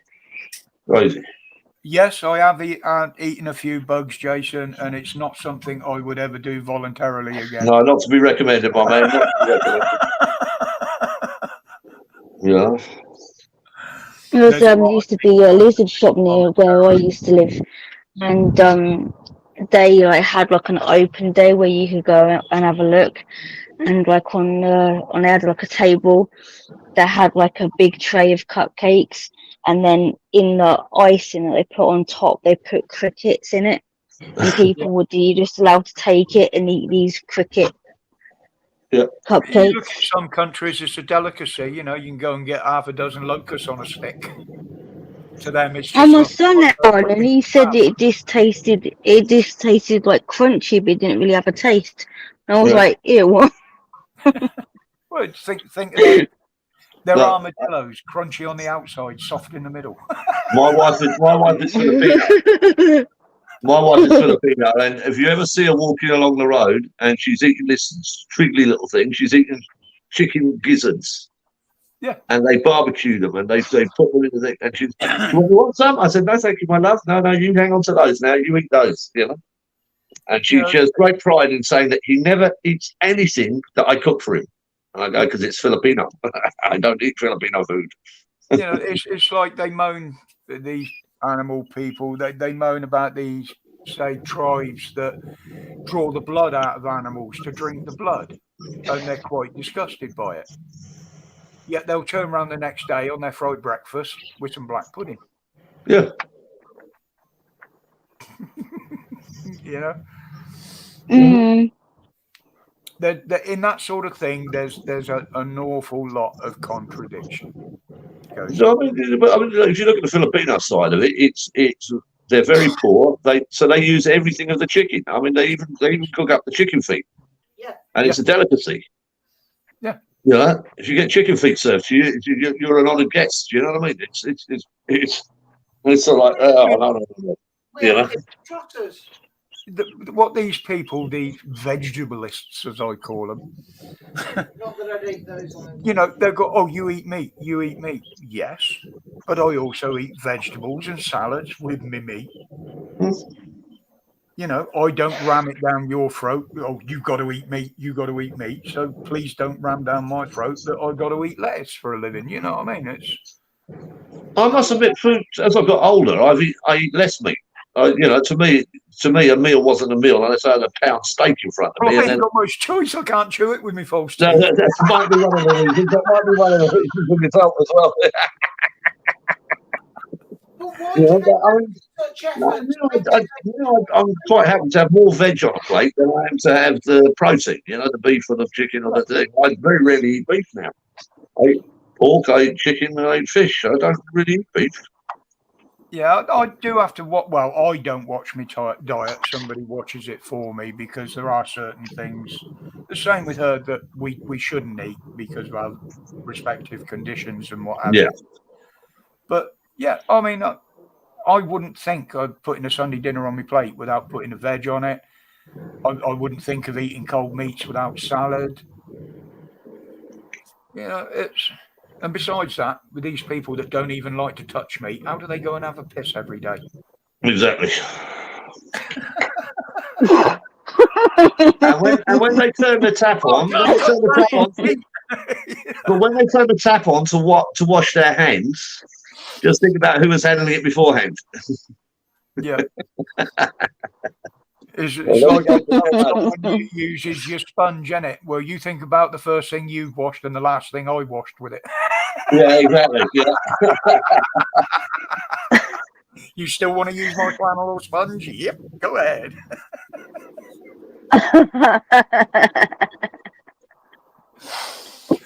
Oh dear.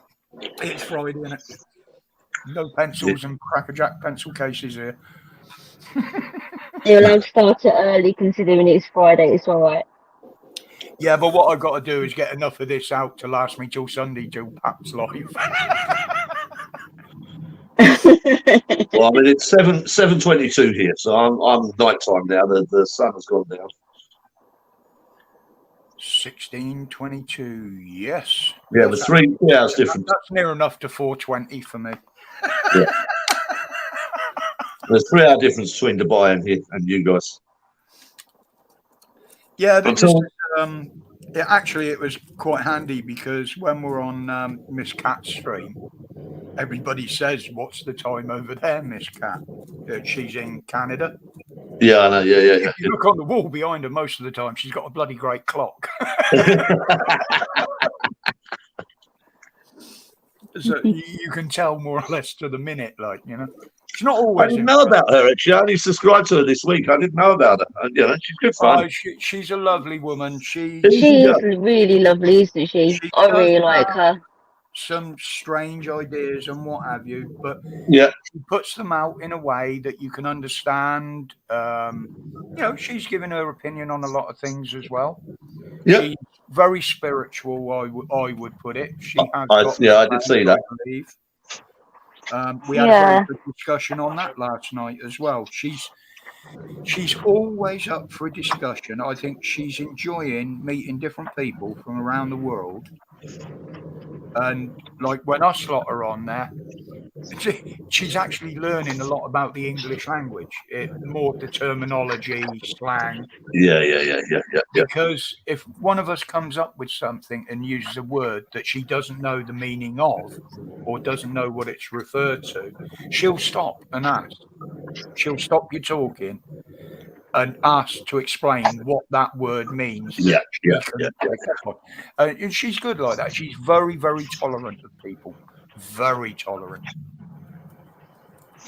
But she had a little bit of not a set to, but something happened.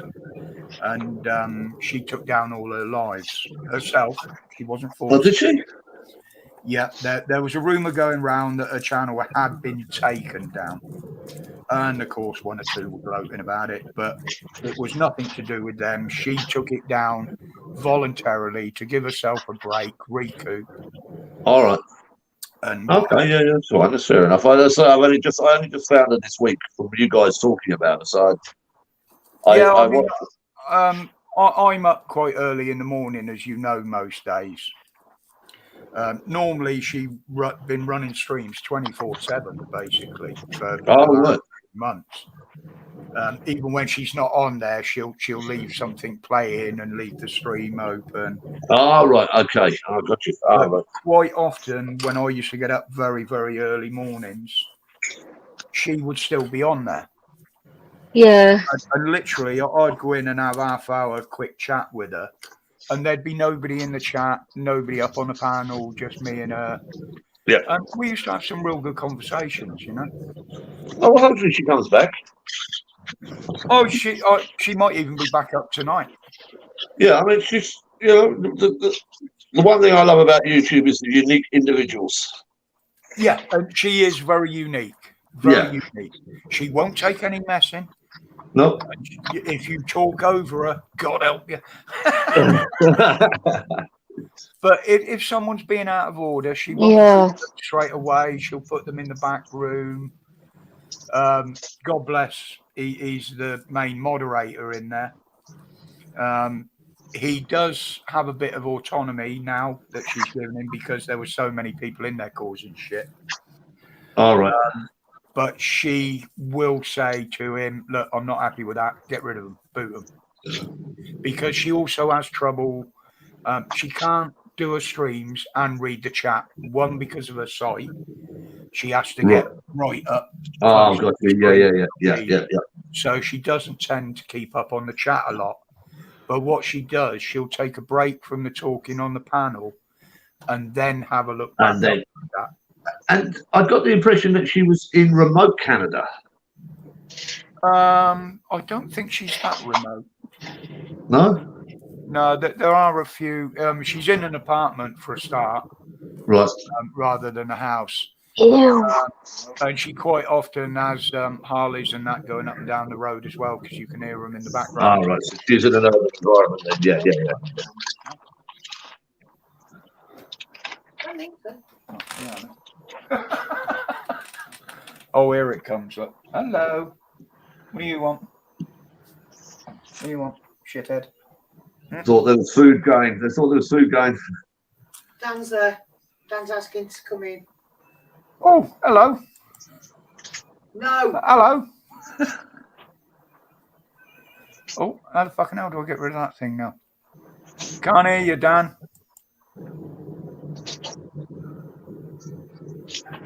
Can I hear you? Your mic's muted. Nice profile photo, my man. Nice profile photo. I had to go get a bottle. Oh, you're supposed to be wearing a skirt drinking that shit. This isn't light. This isn't light. This is the hard shit. They don't like the hard beer. Hi, Dan. How are you? Hello, Steve. Not bad, my man. Oh my God! Ow!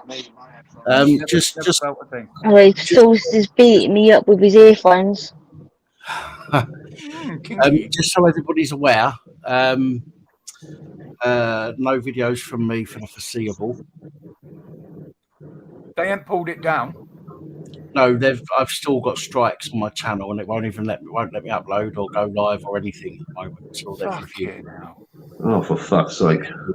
There's no videos from me. Oh my God! No, I just did a 20-minute video going through what I've been going through today. Yeah. Fuck it, I'll upload that and let people know. You know, one of the strikes has been I appealed and I've won the appeal. One of the other strikes should win because it's almost identical to the video that's just been appealed against and won. And the other video is a live stream that we've done last year when Scott Andrew Horn came up on the channel and he said that he had no food, no money, nothing to cook in, and the channel clubbed together and raised £170 for him to buy him some food and a microwave. And somebody's reported that channel as well, that video as well. So what can they report about that, for crying out loud? I'll tell you exactly what they've reported. Let me tell you exactly what they've said. It says, where is it?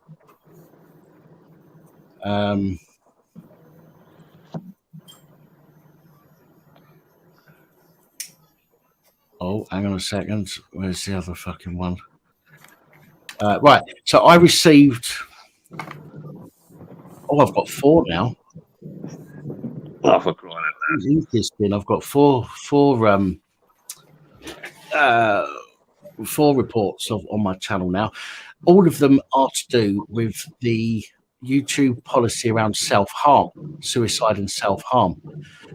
Now, two of the videos, I don't know what this third one is yet, two of the videos are about Oladeji, whatever his name is, I can't remember, the black guy that got tasered on Chelsea Bridge.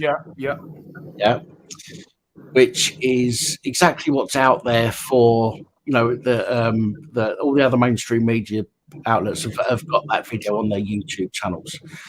I've had several of those videos about him reported, and the email says, we're reaching out because members of the YouTube community, including fellow creators, viewers or staff, have expressed concern for your safety or well-being after coming across content you posted with topics related to suicide or self-harm. If you or someone you know is experiencing suicide, thinking of self-harming, blah, blah, blah, blah, blah. So they've taken those videos down. I've obviously got strikes for every single one. So I've now got 4 strikes on my channel, 5 strikes on my channel, because I had one which stays on forever now. So I've had 4 malicious strikes today in the last 4 hours. So I went to appeal them. I went and had a look at them first of all. Then I went to appeal them, and I appealed the live stream one. And I said to them in the appeal, I said, look, you know, do yourself a favour, go and have a look at the video. Look at it from this timestamp, and you'll see that we was helping somebody with mental health because I suffer myself. Nobody was promoting, glorifying, or teaching people how to self-harm. We was in fact telling this person that they need to get professional help whilst giving them somewhere and somebody to talk to, and whilst helping them out of a crisis by giving them some money to buy food and a microwave. And yet you've struck my channel. Yeah. So I done that one. Then I decided, no, fuck it. I'm not sitting there because they only give you 800 characters to write everything down in your appeal, which is fuck all. Yeah. I'll do a live chat, so I can speak to somebody live from my YouTube dashboards, which I did on live chat to them for about half an hour, asking them some questions. I wanted to know whether it was YouTube that had flagged it or whether somebody had reported it, and I explained to them that I had had threats from people that they were going to report my channel and get me closed down because I don't agree with it. And I also told her that I was threatened last night. I don't know if you remember, Richard. He was in the private chat of Cat's stream. Crinkle's laughing that he had one of my videos taken down, which he didn't. He did, but it got put back up. But he's already done this in the past, and I don't know whether it was him or not that's reporting these videos, but it certainly wouldn't surprise me after last night. So I can't remember who it was now.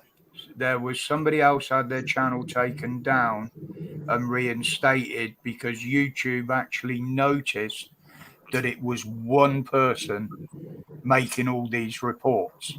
So they figured out for themselves that it was malicious reporting. Problem is, though, Roger, is they will strike you before checking it.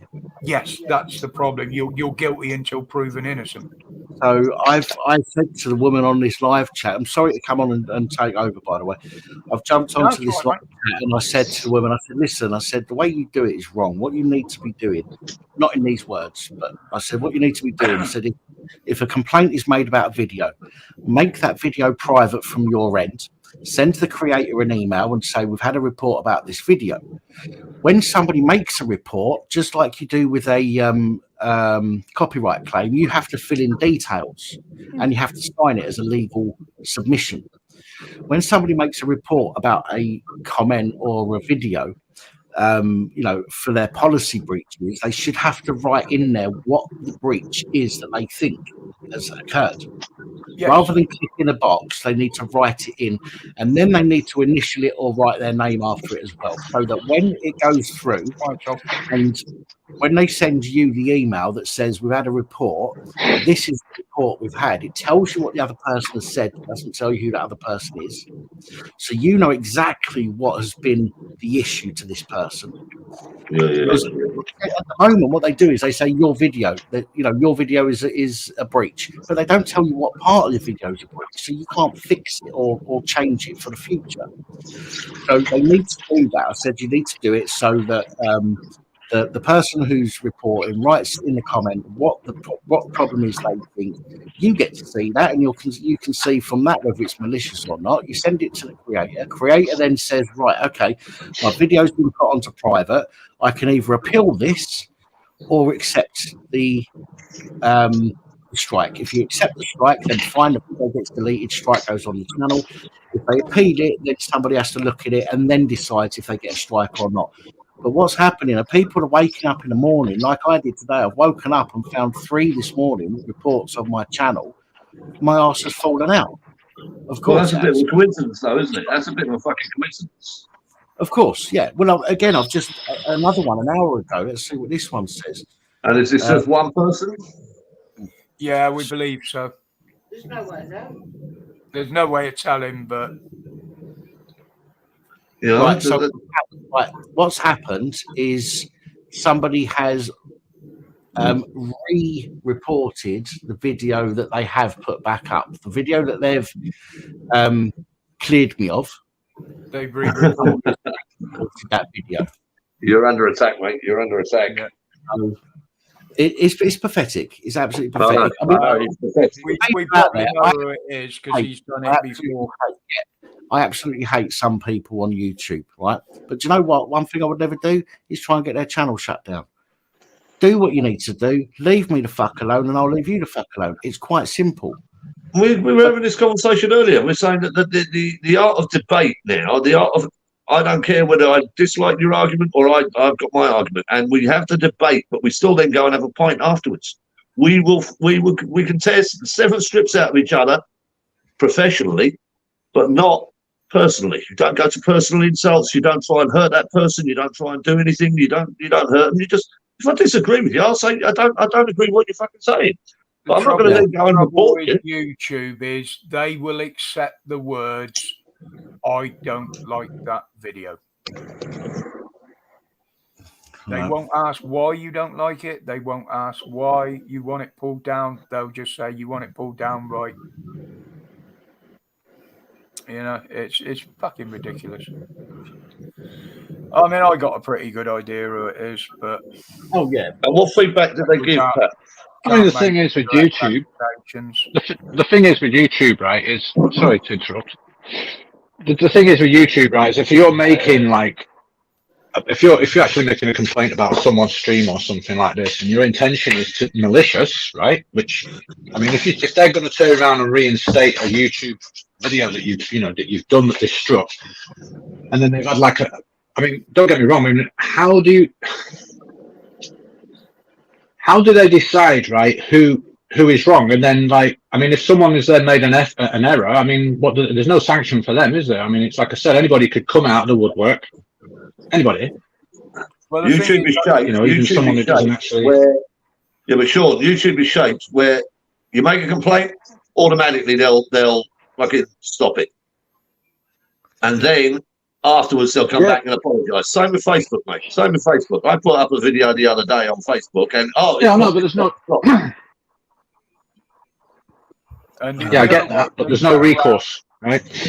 There's no recourse. No. The other way they get around it, and I actually proved it the other day because I did put out some screenshots, is some of the stuff they say in public on the streams, they go back and delete the comments. Well, they made a mistake last week because the person that was asked to delete the comments questioned it, and there was a bit of banter, went backwards and forwards before the comments even got deleted. So I had a chance to get a screenshot of them. And they were talking about it. I don't know about Sunday. We'll have to wait and see what happens the rest of today and tomorrow. As I say, I've got videos. I've not been able to even record them today. I've written them, and then I realised that I had these fucking notifications. These all right, well, just don't get emotional. Don't get emotional. Get rational, man. Well, I'm going to say that, Dan. If for any reason you can't, I can put a stream up and you can take over the panel. I'm going to get 6 up. but you can take over the panel. There's an option. And you will not be kept down. Right. yeah, just sit here and work the button. What, for this Sunday? Up there. Yeah. For this Sunday, yeah. It might be sorted by them. One of the videos, the appeal has gone through and they've accepted it. They might do the others before tomorrow. They might do them tomorrow. I don't know. If you see any videos tomorrow, then you'll know that everything's back okay. If you don't, then there's an issue still. So, but yeah, I mean, how pathetic can you get? Oh, I don't like what that. So that's ridiculous. Ridiculous, mate. Ridiculous. That comment. Surely, if it's just one person, YouTube can see that, and they must easily see that it's just malicious reporting. My Filipino secretary demands that she has a Monday morning pack talk on the way down. And she's appalled. She said, "Are all English people like that?" I go, "Yes." Yeah, you're always good looking as Pat. Yeah, well, they'll all be up somewhere on a Discord server now gloating. Oh, probably, yeah. You know. I mean, I've got to be. Listen, at the end of the day, right? What will be, will be. Right? I've appealed the decisions. Out of the over 2,500 videos I've put up, I've only ever had I've had a claim against me for bullying because I was talking about a paedophile cop. Upheld by YouTube, by the way, which is ridiculous. That will always be on my account. I had Crinkle report me a few weeks back for a video which they took down briefly, then they put it back up and said, "We've done this in error.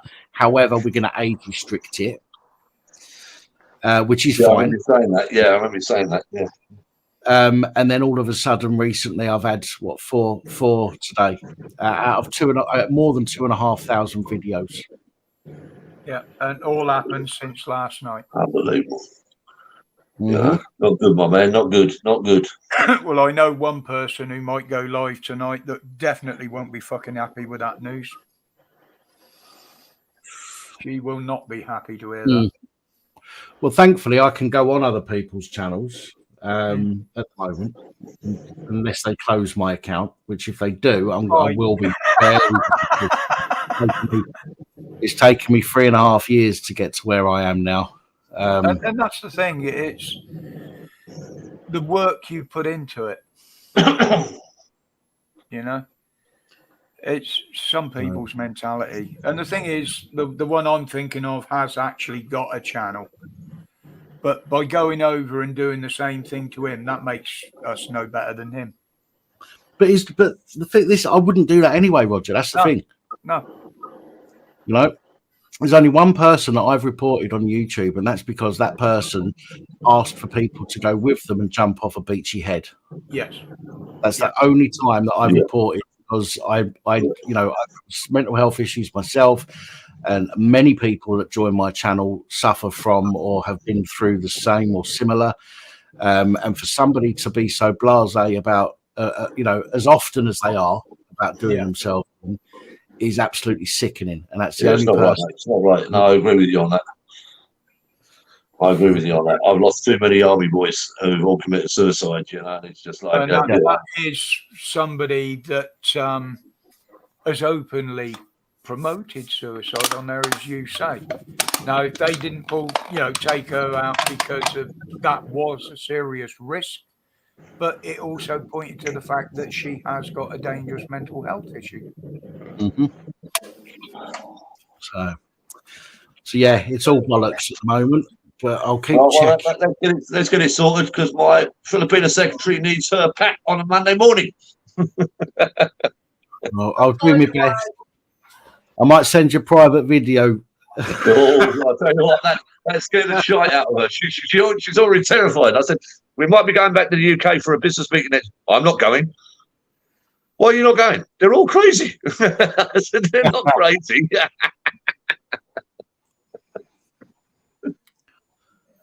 Just slightly doolally. God bless. How you doing? Have you heard what I was talking about? God bless.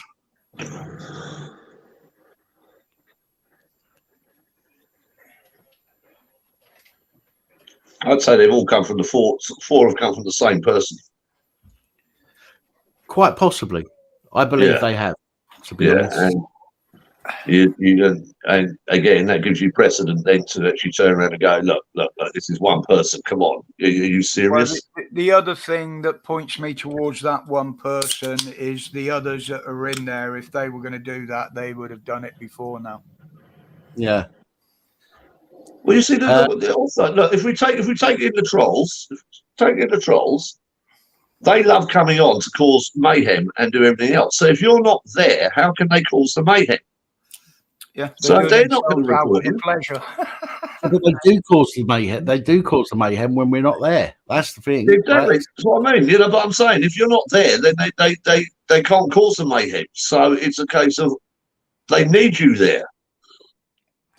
Well, you say that, Murph. There's been plenty of times where we haven't been on certain people's streams or channels, and yet we are still to blame for stuff kicking off because they don't leave shit alone. They just want to keep bringing stuff up all the time. Fucking hell, unbelievable. Heather just reminded me then, Dan, that there is another one that's popped up again recently that it could have been. Yes, there is actually. Yeah, good point. Yeah. God bless. Yeah. I was going to say something before, but it's better if I don't, hear. This is not the location. I've woken up today, God bless, with multiple channel strikes. 3 I woke up to, and then I've had another one since I woke up. Somebody reporting my videos for breaches of YouTube policy around self-harm, which means I can't do any videos at the moment because I'd currently have more strikes than I'm supposed to be allowed. Yeah, I know it's only 3 now, isn't it? 3 and gone. Yeah, my channel should be gone, and I think because I've appealed them, that's why I'm still here at the moment. But if they approve them all, then I'll be gone. But one of them they have seen in my favour. They should, as I say, they should see the other video about the guy on the bridge. They should see that as being allowed as well. And again, providing somebody actually looks at my other video, they'll be able to see that there was no promotion of self-harm or suicide. In fact, we were helping people. We listen to you every Monday morning. Going down. I've never heard anything that's made me upset or worried at all. And like I say, my little secretary, she loves it. She's on it. And if she thought there was anything like that going on, she'd be the first one to say it to me. You understand? It's all about family in the Philippines. It's all family. So she just loves it for the drama, for people ringing in and doing everything else like that. But I've never heard you say anything that is being against mental health, against hurting people, about doing anything else like that. You've got a job where you literally report what has been said in the newspapers, and you turn around and say that this guy was done today for this reason, that reason. That's it. That's your channel. So this fucking idiot needs hanging up by the balls. Well, the two I'm thinking of now, they could both need hanging up by their balls, not just the one doing it. They both need to be. Would YouTube do the same to them and take their channel down if they were proved to be doing it? No, I don't think so. I don't think they do. That's not fair. YouTube would jump straight on that as revenge report. Yeah, Mr. W, you can't do that, mate. You can't do that. And anyway, you don't lower yourself to that standard. We're better people than that. No, I was just wondering whether YouTube actually did that, because if that person is going to be malicious against one other user, how many others are they going to? I agree with what you're saying. Yeah, if you make a false strike against someone, you should actually then have the strike reversed back onto yourself, and I do agree with that. Yeah, I think it should. If I'm going to be malicious and say I don't like this, I don't like that, let's get that channel taken down, and it's all from me, and it's proved to be, then the strike should be reversed. The strike should be on you. If you make a false claim like that, it should be on you. Yeah, but this is why I say during a copyright strike, you have to make a legal declaration. And I think you should do the same when it comes to reporting somebody for breach of policy. I know it's only policy, somebody. However, when you are reporting somebody, making a false report, and potentially, I mean, I'm lucky. This isn't a business for me. This doesn't pay for my rent or my life or anything like that. But there are some people out there with channels and it's their business. Yeah. And if it's that easy to get a channel shut down because you don't like somebody, you could be ruining somebody's life quite literally. So I think that you should be able to have some kind of recourse and say, right, well, I'll take you to civil court if need be, and you take them to civil court, but YouTube provides you with a statement that they have written about what they think is wrong with your channel. Yeah. You make a report. You click on like this is promoting suicide, and then you have to actually write in that box why it's promoting suicide or where that part appears in the video, for example. And then the creator can see that, and they can go back and go, "Oh shit! Do you know what? Actually, I did slip up. Then, okay, my bad. I'll take the strike." Or you're talking shit. I'm going to refute this, but they don't do that, unfortunately. No, that's why I said they presume you're guilty until you're proved innocent. And the terms and policies are all over the place. Yeah, it's fuck, I was going to do my 100 subscriber live stream tomorrow. I was celebrating on getting 100 subscribers. Yeah, you got that. And you come here and you piss on my party, you motherfucker. You piss on my party. Yeah, we got him over 100 this afternoon. 100. I know how it feels, because that when you first start out, that first 100 is a big milestone. No, we need Pat keep going. That's the main thing. I don't give a fuck about my 100 subscribers. Exactly. We keep going. I was just trying to liven up the situation because he's feeling pretty bad. 4 strikes in one day is not a good thing to have. It's not ideal. Law, Nicky, I wouldn't be. Dan might know more about that in this situation. No, it's not illegal. It's not a legal issue, so it wouldn't, fraudulent wouldn't really come into it. Might be malicious. It's not a criminal offence. Yeah, it's just pain in the ass. Yeah, just pain in the fucking ass, isn't it? Something like that. I suppose if they keep it up, it could be classed as malicious communication. If they keep it up, it could be classed as harassment. It could be malicious communications because they're not sending me something that I wasn't. But you need to know who it is. There is that, yes. But if it goes to even a civil court, you'd be able to get the court reference number, go to YouTube and say, can you supply with this? Yeah, release this information. Be able to get copies of some of the information. How easy that is, I don't know, but you should be able to. Expensive? Not necessarily. A civil claim, I believe a civil claim you can bring for a couple of £100. Yeah, it's not expensive to file a civil claim, but it's a couple £100 if you're claiming less, £1,000 or less in compensation. Yeah, something like that. And then what you've got then is as soon as you request from YouTube, they will send their lawyers. Yeah. Well, it's not against you. It wouldn't be a claim against YouTube. It'd be a claim against the person that's making. They want to. They would want to protect their interests, so that they would instruct lawyers. Like the police federation. But they've got so much money, they don't care. They turn around and shut you down in 5 seconds flat.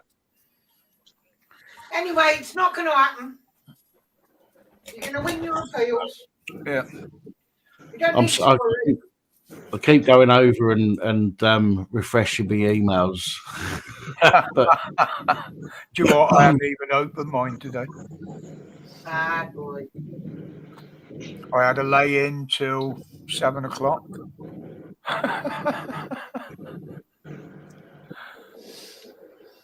It's absolutely ridiculous. Oh, it is. And the thing is, they're getting a kick out of it. That's the problem. Well, get rid of me that easily if you're watching. We do bite back. And we're not biased. We don't care what colour fucking hair you got or whether you got none at all. Well, thankfully, I do have the money to take somebody to court if I need to. Yeah, it's not. I used to live with a barrister. I had a girlfriend who was a barrister. It's a scam. Mm. All right. She used to work in the intercourt, and they love civil cases. They love libel cases. They love it. That's a ka-ching to them. Yeah. Yeah, they can drag them out. They can drag it out for fucking years. You know, and honestly, if you can avoid going to court, don't go to court. I suggest you go on Amazon and buy yourself a baseball bat and take up baseball. Well, I've had some offers recently. I think you'd be great at baseball. So, one nice heavy slugger. Yes, a man that knows a professional baseball player. They'd have much better swing than me. But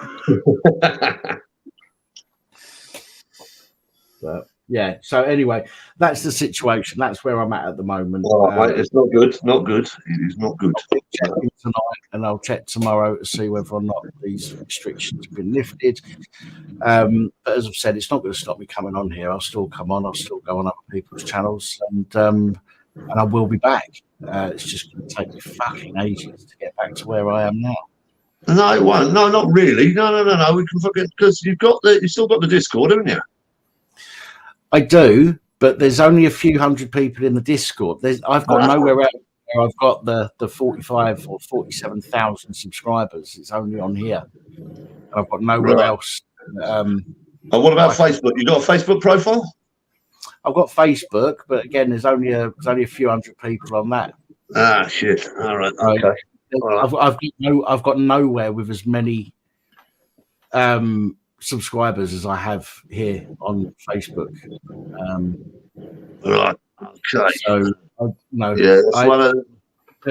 either going to get back on or I'm going to lose it all and have to start again. But either way, I will continue doing what I do, even if I do lose it all. Because I'm not doing it for, I do it because I enjoy doing it. So I will continue to do it. Top notch, my man. Top notch. So I can't say any more until you get your replies from the full, but I'm fairly certain that it's one person who's done 4 hits on you today.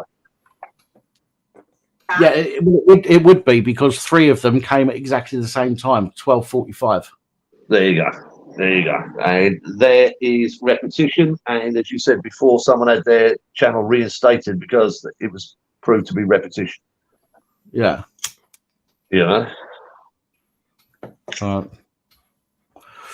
Mind you, it might give me a few days off, eh?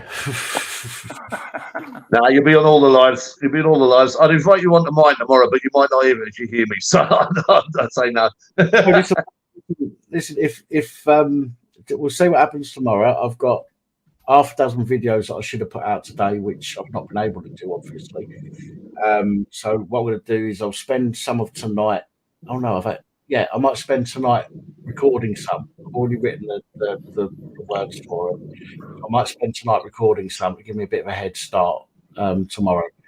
And then if everything's back to normal tomorrow, then I'll get some videos out and I will jump up on your live stream. Right, sorry. For a wee while. Simon. Good afternoon. Right, how are you? And Mrs. W. Hello. How you doing, buddy? Yeah, not too bad. Just fucking hate having to go all the way to like a 10-mile round trip. Just go and put some money into the bank. You did the wick. You take the stick. All right. Quite possibly, Rob. Quite possibly. What? So sorry to hear that, Dan. Fucking, what can you do? Dickheads out there. Unfortunately, some of these platforms are more inclined to listen to bullshit than to actually do some investigative work themselves. So it's just part and parcel of the fucking game, innit? Do you think it might be because they get loads of like people that try to get people strikes, so they have to go through them, or is it like a backlog, a bit like immigration? Quite possibly. But what's made me up is I had 4.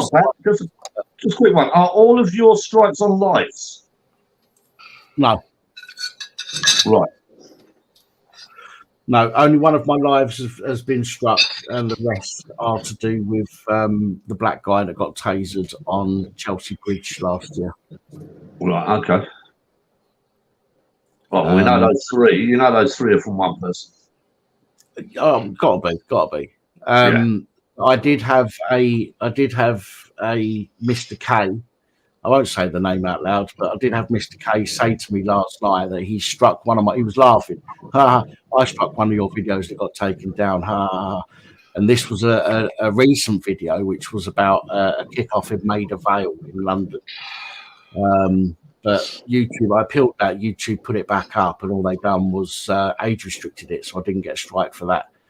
But was it age restricted because of the comments? Was it age restricted because of comments, or was it age restricted because of your content? You know what I mean? I don't know. He just doesn't like me. I don't like him.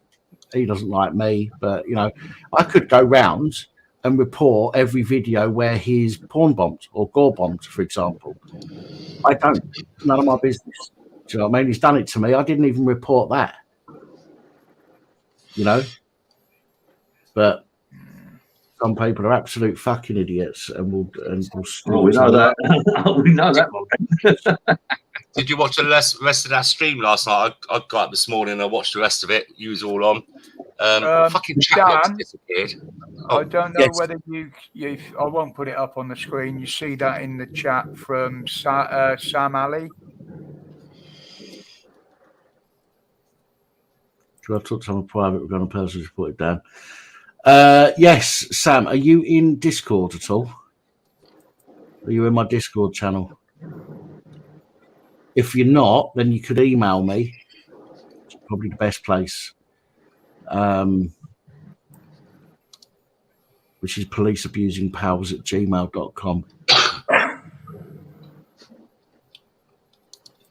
See what an amazing crew we have here. The Friday afternoon club. Do we get jam roly poly with our cold meats and custard? Yeah. You behave yourself, you pervert. Pervert, behave yourself. So as I was saying, after the stream after I went to bed last night, I dropped out silently. He came back on. Yeah, see, look, he's run off. He doesn't want to know.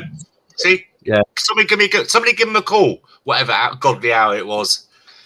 Yeah. So, well, everybody, I was quite clear yesterday to bed when I left the stream. Quite clear. Made it very, very clear in the stream that I was going to bed. And then, an hour or so later, the K-man is back up on the channel saying, "Where is he? I knew he wouldn't be here." And Cat goes, "He's not scared of you." And he's going, he doesn't want to debate me because he knows I'll win. He knows his argument's shit. All this big and while I'm not there. I mean, what a fucking muppet. Well, it just showed. I mean, all I did was ask 2 questions and he couldn't answer them.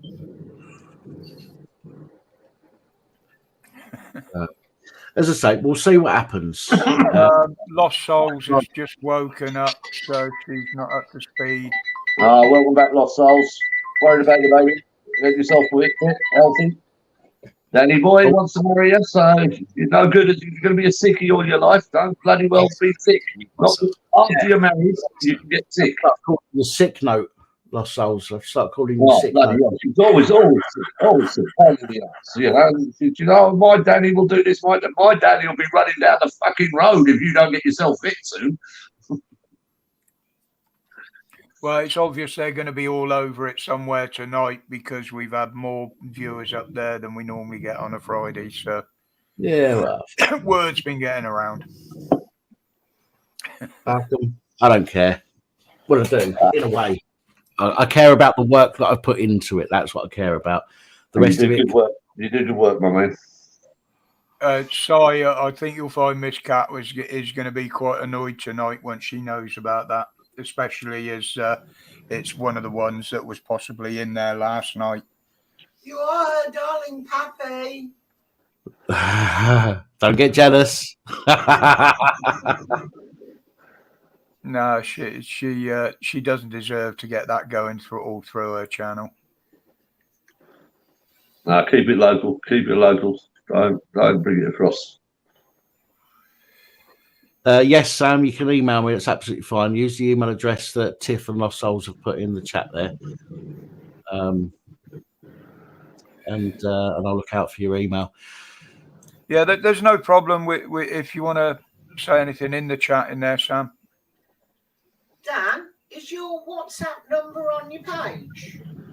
The WhatsApp number is, yeah, but I haven't answered any WhatsApps from there for a long time because that was only supposed to be for people to send me videos, and I get inundated with people trying to contact me to have a discussion with me, and I just don't have the time to talk to people on there in discussions when I've got everything else going on. So No, I was just waiting for Sam to contact you.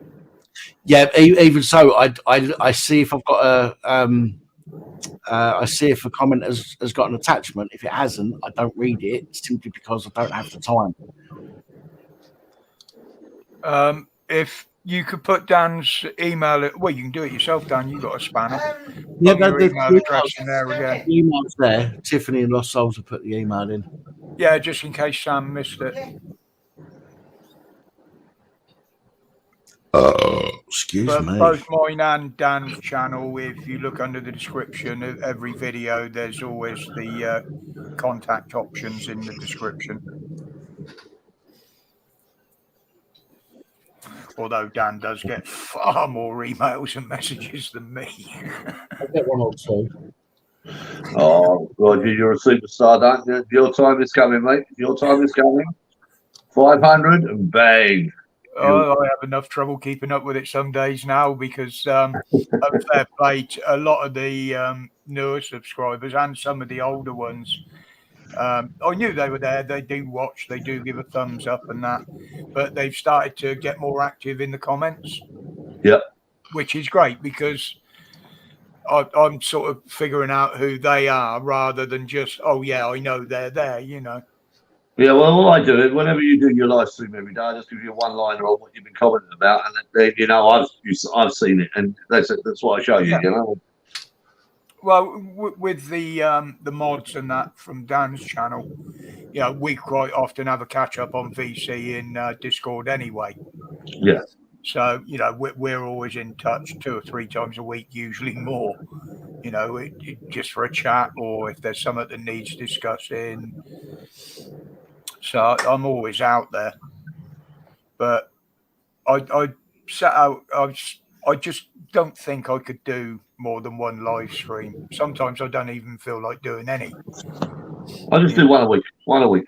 Yeah. That's why I call it the Friday catch-up. Yeah. Because, you know, some people aren't available in the evening. I know a lot are available in the evening, aren't available at this time of day. Well, I don't try. Look, I'm new to the scene, so I don't try and crush anyone's toes. So there's a reason why I do mine at 11 o'clock on a Saturday, which is actually 2 p.m. at my time.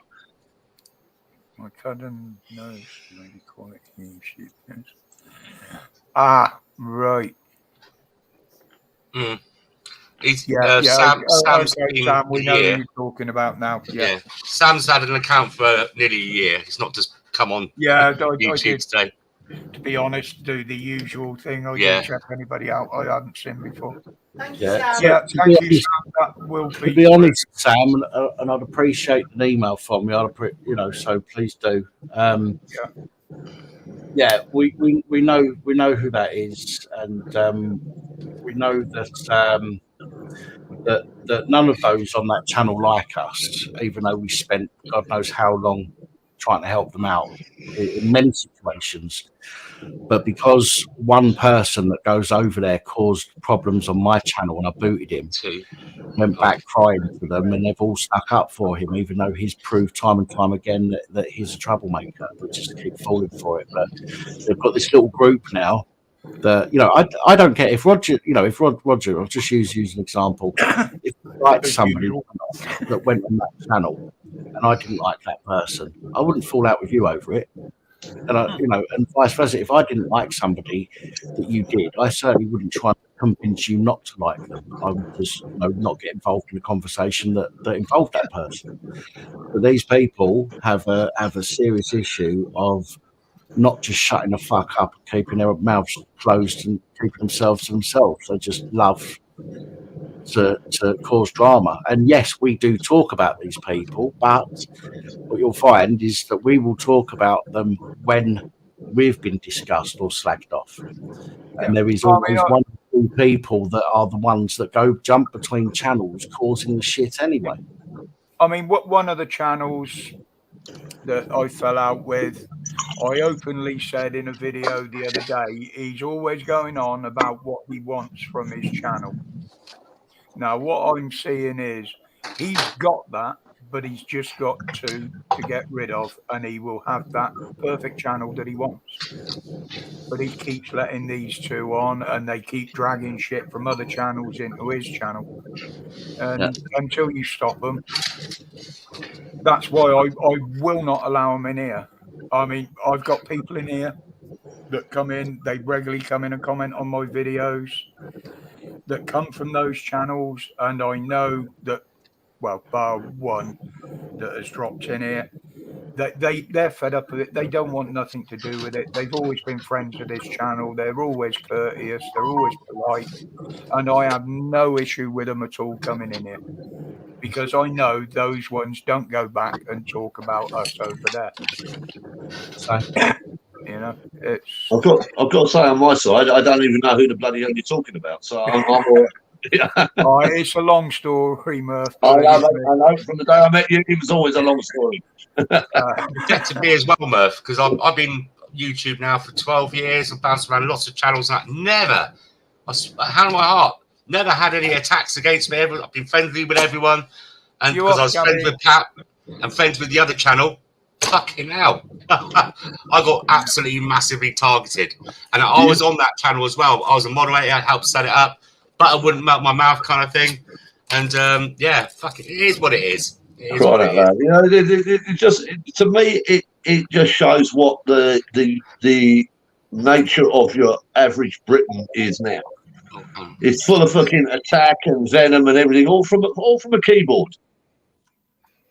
They've all gone back to playground mentality. Oh, Mrs. W, you're so true. You're so true. You know what I mean? There's grown-ups around. Look, the channels that are here now. The channels that are here now.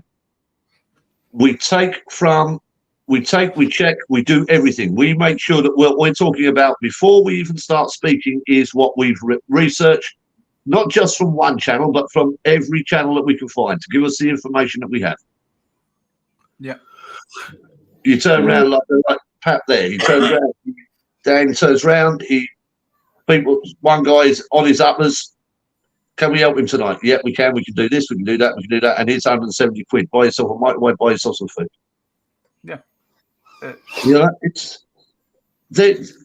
I don't see the venom in any of this conversation. I don't see any venom here. I don't see we're not turning around and slagging anyone off. We're turning around and going, "Why are you slagging us?" Yeah, it's fucking ridiculous. It is ridiculous. It's absolutely, you know, and I'll refer it back to Roger now. When I came in on the conversation earlier on today, you were saying that in 5 years ago there were 87 police officers under suspicion. Now there's 818. That the police, College of Police in Bardless. You remember the numbers I talked about the other day, Dan? I do. Yeah, I gave them out earlier. The fact that in 4 years there was only 50 odd added to the barred list, and then in the space of a year it's gone up to over 800. You know. Well, I mean, I actually do blame the lockdown for this. Yes. I think there is more mental health disorder in the world from lockdown than has ever been. And I mean, we're seeing it with children. Without a doubt. I had a friend of mine who was on lockdown, and his baby was born. They were 2 years of age, and they were on lockdown for 2 years. And when the first time that baby went out to see other children, they were scared shitless. They didn't even realise other children existed. Yeah. They didn't even realise it. They were scared. What the fuck is this? Oh God! You know. So there is mental health issues. There are mental health issues that are coming to the fore for everyone. You've got women turning around and accusing men of rape where it doesn't fucking happen at all. You've got fucking men turning around battering women where they shouldn't be fucking battering women. You've got people knifing themselves in the fucking street and running around the fucking place. The whole world has gone mental, and the government is turning around and going, "Oh, no problem, bring a few more immigrants." Yeah, it's the country is at boiling point. It really is, in many ways. It's a shame Ocean Gate don't make dinghies. A bit of dark humour is much appreciated, my man. That makes us a British. Sorry, guys. I'm going to disappear for a bit because I'm trying to deal with all this today and dealing with people. Yeah, I can see you yawning there, mate. Yeah, do that, buddy. Do that.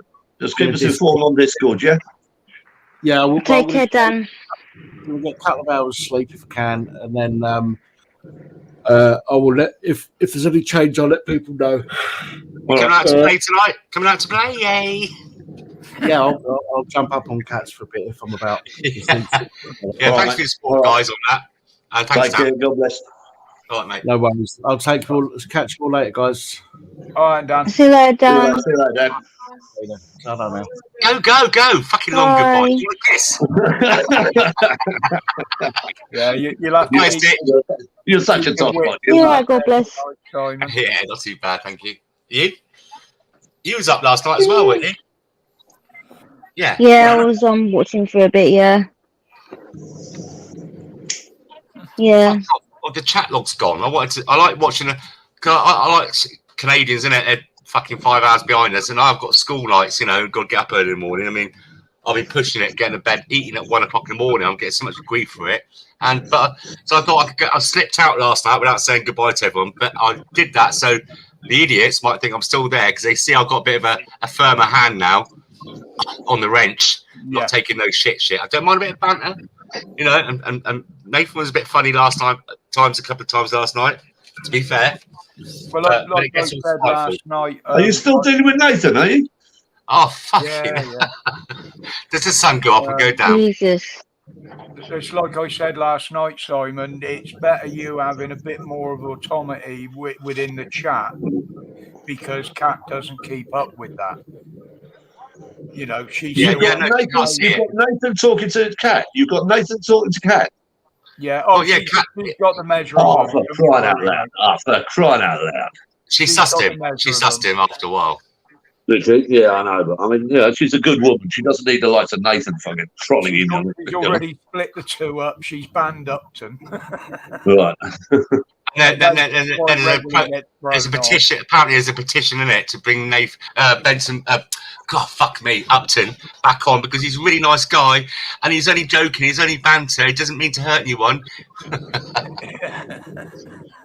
What, have you been up on there?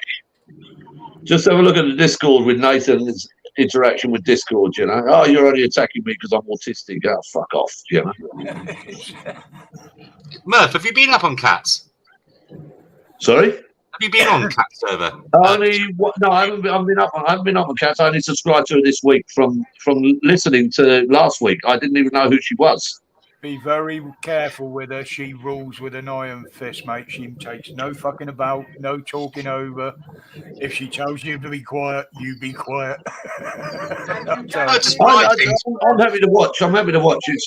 She's not someone I could interact with, because it's a case that we all have our own demons, and she would annoy the fuck out of me. So, but I do like watching her. Yeah. Well, just recently, you're not going back to the old Cat. I mean, I've known her for about a year and a half, and when she first started, but just really, only in the past little while, she's getting a lot of shit from some Canadian and USA tubers over bollocks, and those USA tubers are fuck. She said about us all being polite and how nice we are to each other, even when we're wrecking. And I understand now. I went onto a channel she told me to go and look at. They're evil. The way the guys talk to the women and stuff like that really is it's like the purge.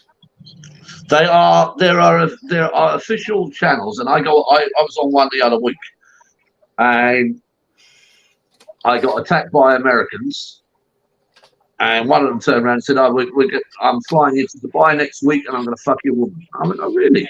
I said, "That's very interesting." And he went, "Yeah, I'm going to Dubai next week, and I'm going to bitch your woman." I went, "Oh, thank you for telling me." I said, "It's very nice of you to tell me." And he turned around and even changed his tag to "I'm going to fuck Irishman's woman." You know, he even changed his tag.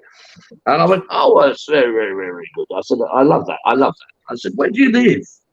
He said, "I live in Maryland." I said, "Oh, well, what? I know Maryland. Where?" I said, "Whereabouts do you live in Maryland?" And he said, "Why should I tell you?" I said, "I'm just interested." I said, "I know the area." So he told me the town that he lived in, Maryland. I rang a few American friends, and they went and visited him.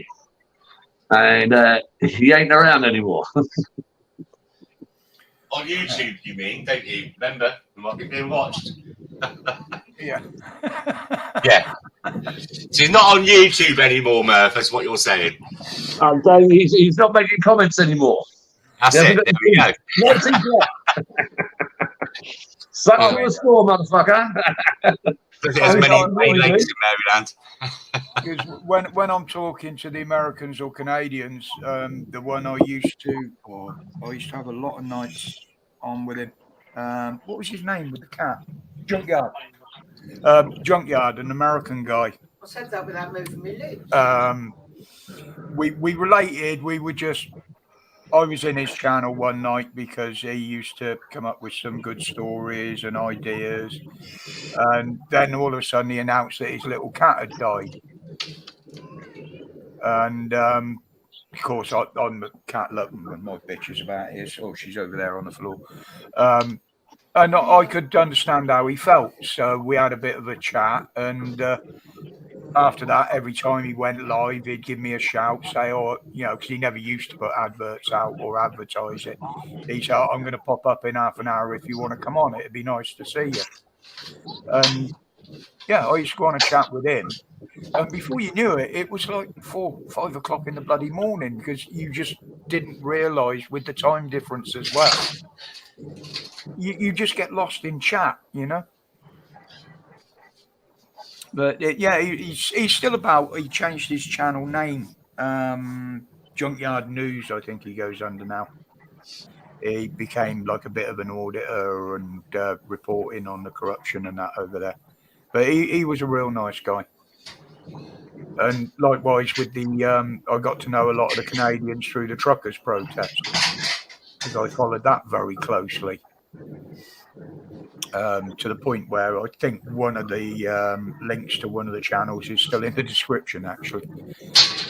But anyway, Paul, welcome. Good afternoon. Well, almost good evening. We normally finish by now. Well, no, yeah, I do know where you come from. What you're saying. I was just because Paul's also a subscriber to other channels that I know of. Right, yeah. I will say I do watch him, as everybody knows. I've never hidden it, and I've never ever seen him in any comments be disrespectful to me or anybody else in here. So, welcome, Paul. I don't know whether Stitch or Sean is cooking, but they haven't turned their mic off. Like that'll be God bless. He's always rattling around with something in the background there. It's fine, isn't it? Usually throwing the kids up and down. Oh, I shouldn't say that. Somebody will use it against you, won't they? It's clicked already, mate. He keeps his little monsters under control.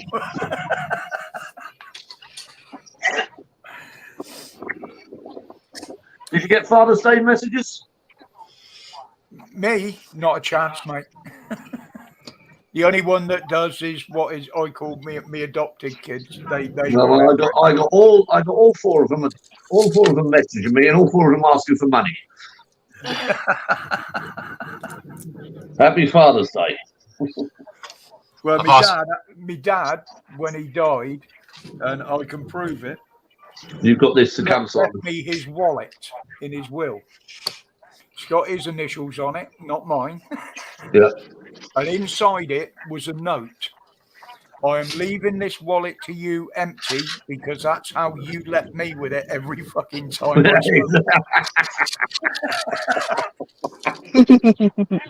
must admit, he had the same sort of sense of humor I've got.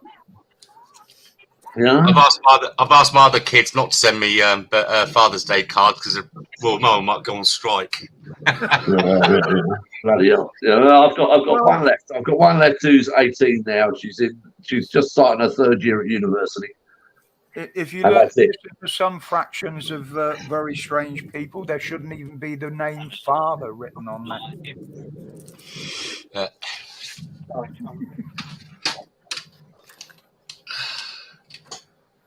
I've got 2 kids, but 37 Father's Day cards. Yeah. Well, you might be one of those ones that adopt, or what do they call them? Or social temporary housing for the kids. What do they call them? The government? No, like when you take in kids from an emergency. Fostering. A what? Fostering. Yeah, I think that's what it is. Yeah, fostering. That's a profitable business now. £2,000 a month for a child, 500 quid a week. That's a bloody point, you saying that about Father's Day. Everybody in here calls me Pops. Not one of them wish me happy Father's Day. Shame on you lot. I used to be a foster parent in the UK. Temporary fostering. And we used to look after kids. I've 30 kids, I think, what Karen and myself did. About 32 actually. 32 kids. And I got messages from all of them. Thank you, Brian. Yeah. There we go. I can't wish you happy Father's Day, Roger. That'd be a bit fucking freaky. Right, no, Pat's old enough to be my son. Well, no, he's going to bed for Christmas. I know damn well you're not old enough to be Brian. He's going to be grumpy. He's going to be grumpy Santa. He's going to be grumpy Santa in the mouth.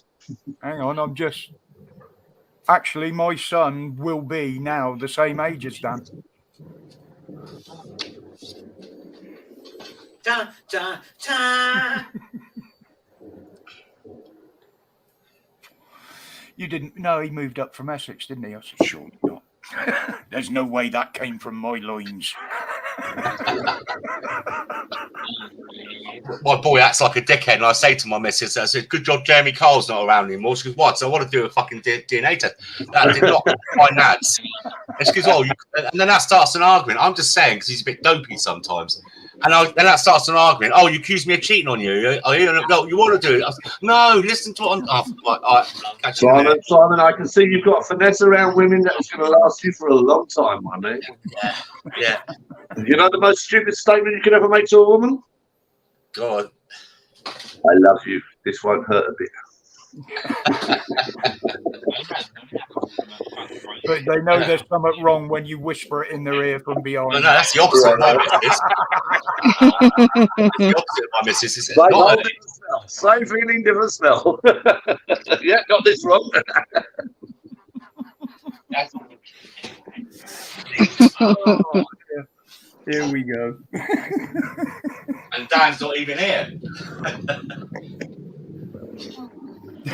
Teresa, I'm not saying it, but you're old enough to be my dad as well. You're not old enough to be her dad. I'm not saying it. No, you're not old enough to be my dad. Sorry, I read that wrong. That's why I corrected you. Sorry, auto spell. Verbal autocorrect. It's when your kid comes to you, did you and Daddy want a boy or a girl? I said, I only wanted a fucking cuddle. And the woman says, I only wanted a foot massage. Yeah. But that's the thing, isn't it? You give them a nice kiss on the lips, you give them a nice kiss on the tit, on the belly, the kneecap, and they go mental. You fucking missed it. Why? It'd been a pint of beer you wouldn't have done. To me, it was just a great way of flossing.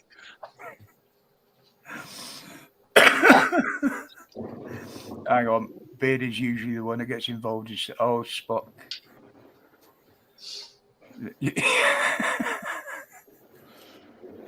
Hang on, where's that one?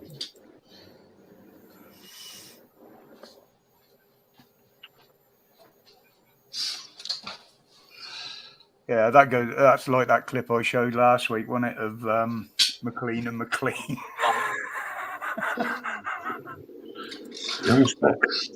Them two guys are so funny. Right, I will very shortly, guys, start to wind this down. I'll give it till 6. That old chestnut. Well, we've still got 20 plus in there. What Yeah, we I've have got to go for do tea. food Not that once, bloody right? piece of meat I showed on there, that's for sure. I just want to know if I need to go and put the oven on. We'll have a salad. We'll keep the vegans happy tonight. Okay. That's not bad. We kept 20. Eh? That's not bad. We kept 20 people watching. Yeah, And 4 of them are us. well, that's it now. We've stopped talking about the other lots. They've disappeared. Look, they'll go and write out their reports for tonight, what they're going to bring up. And the thing is, it's true. Oh, dear. But yeah, we do try not to talk about them in here, and when we do, we're not slagging them off nastily like they do with us. And I just want to keep it that way. I'd like to say everybody's welcome, but I can't. And I thought I got some recognition for the other night. We when we was on Cats, that's it, a few nights ago. What was it? Somebody was going around. I think her name was Sarah or something. Sharon. That's it, Shannon or something. And she's going into a cat stream saying about somebody beginning with G from another channel got done for shoplifting in 2019. Just saying. I don't know if you saw that comment. And I told that person that that's from another channel. Please don't come in here, talk about other channels, like leave it out kind of thing. As if to say, like, so they knew that even though people are slagging them off, we weren't going to tolerate it. We didn't want it in the channel. And that same person went over to another famous Canadians and started saying it on there, and then went into the G channel saying about how Pat this and Pat that, but I couldn't see that. But I'm not a moderator on there anymore, so maybe it got deleted. I don't know. I did see one comment about the 2019 shoplifting. Just going to answer Paul there. We're not in cahoots with them, Paul. Who's this? When Glyn started up, a lot of us were on the Rev stream at the time, Reverend Sideways. Now, Rev did a thing called channel bombing, where we'd go over to somebody who's just started a channel, hasn't got many subs, and we'd boost their subs. Some of us would sub, some of us would stay, and be a part of their channel. Now, right back in the beginning, Glyn, I won't say naive, but he didn't know the ins and outs and the way channels work and what have you, I don't think. And to help him out, he made some of us mods on his channel. Now, we didn't run it as harshly as we run Dan's or mine, but we did start timing people out and throwing people out the chat. Somebody kicked up about it, and there was big hoo-ahs. There was 2 in there that I never liked, one in particular. So I announced one night that I wasn't going to be part of the channel anymore because of that person. I don't want to be around them. I don't want to know them. So I voluntarily left the channel and unsubbed. So the next thing I know is a couple of weeks later, I'm getting people saying, "Oh, you're blocked. You got thrown off the channel." No, I fucking didn't. I left. So I sent a personal message to the channel owner, to Glyn. And in fairness, I did say he could publicise it if he wished to do so. There was some personal things in there, but it's things that I've said openly on the channel before.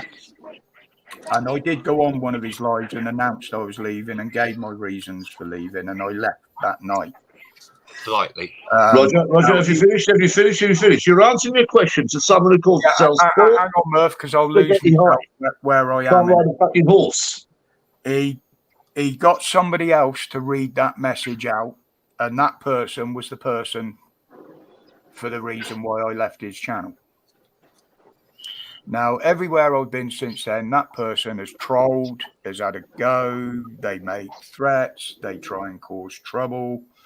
Then they started picking on other members of the community. I won't go into that because that is a fucking long story. But ever since then, I haven't been back on their channels. I do watch occasionally. I've made no bones about that, and I've never hidden the fact. It's a public live. It's a public live stream. Anybody can watch. Now, I spent weeks and weeks and weeks where I hadn't said a word about them. Apparently, they were still slagging me off behind my back. That is the reason I'm not in Glenn's. I've got nothing against Glenn personally, or Budge, to be honest, being as you put his name in there. The odd occasion, I used to enjoy going in there. There's some people in there that I had some real good connections with. And luckily enough, some of those that I had good connections with, I still have. They come onto my channel. You know, we comment, we chat. And yeah, I've left them alone. They, like I said, if Glenn got rid of 2 people out of that channel, he could have the perfect channel that he said he always wanted, the way he wanted it. He would have that, and I believe Budge would have the same. But that's my opinion. It's their channels. They're entitled to run them however they want to, same as I am mine. And that's where we left it. And then these 2 idiots have started trolling around the channels and blowing things up again. Just to point out, on my channel, I never fucking apologise. You want to come in, you want to call shit? Come my way. Don't ever, ever, ever put questions like that in front of me, because I'll fuck you right out front of the door. And I'll tell you that now. Paul Spaghetti, I can't ride a horse. I'll fucking show you how to ride a horse, you fucking do. The thing is, there was a I won't call it a negotiated truce, but there was an agreement. This was between Dan and one of those, where they both agreed that if any of this started on any of their channels or anybody brought it up, they would ignore it or give them a warning. If they carried on with it, they'd be booted. And it only took them 48 hours to break that agreement. So, anyway. No, an answer. That's enough questioning. That's enough answering. That's enough apologies. Enough questioning, diverting, whatever. Let's carry on with what we were doing, which is a nice, relaxing Friday afternoon chat. And thank you for your question. Rejected. It would have been buried there as well if they hadn't have started on the women. Kicked off for me. Next subject. I'm a hero today. You are absolutely amazing as always, Mrs. W. You are my hero every day. Every day. I'm your hero, darling, but I've got people in the chat calling me hero. I don't know what I've done other than shut you up. Exactly, Rob. If people thought about it and the channels talk to each other, or at least the channel owners, you know, have an open forum with them, but just them, nobody else involved, I think it would get sorted very quickly. I don't think Paul Spaghetti, I can't ride a horse, is going to solve that issue, do you? No, I've seen Paul in other channels. We have talked before. He's also one of he pops in Jan's channel regular.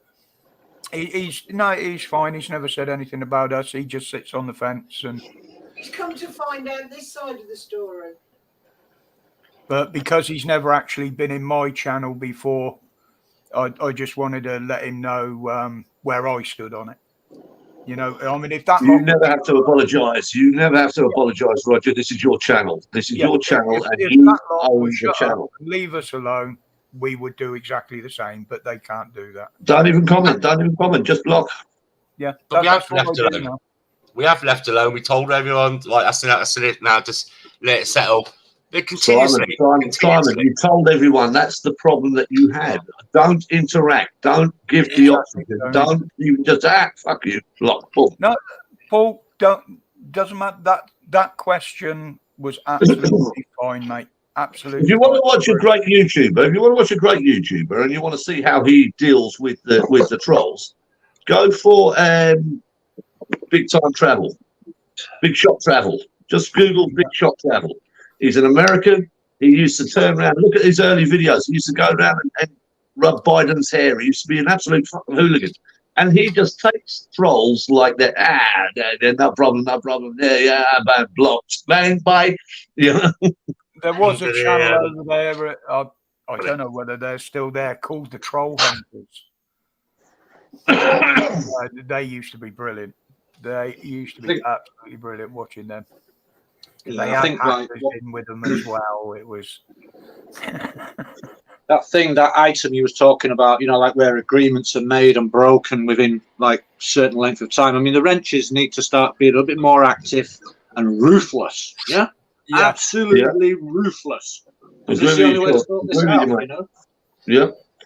Well, I mean, there's enough of us know who the names are anyway. So I mean, I think that we can figure this out. You know, I think it's an easy thing to crack and solve. You know, so don't be. No, look, I know you're not a troll, Paul. Don't worry about that, mate. Yeah, like the people that have got the wrenches need to start sort of swinging them about a bit. You know, we have now. We've started to tighten right up, and we've done exactly the same in Discord as well. It's I've only got one wrench and she's already dying on me. I don't have a Discord server and I don't want one because, you know, it just brings hassle as far as I'm concerned. I'm quite happy. No, people don't want to leave like alive, you know, like feeling miserable, like where they don't want to go back on again and things like this. So I can understand what happened with Kat. And the other night, I mean, I don't know who was observing me, but God blessed her, and I said, oh, you know, thanks for standing up for you know, for such and such and stuff. But I mean, you know, like if you're somewhere else, you can't start, because I was asked directly, you know, like say what the issue was, you know, with that person, and I said, well, I don't really want to do that. I said, because I don't want to get off on the wrong foot, and plus it's not my place to say that here. Even though I was being asked, right, by the content creator to spill the beans, I said no.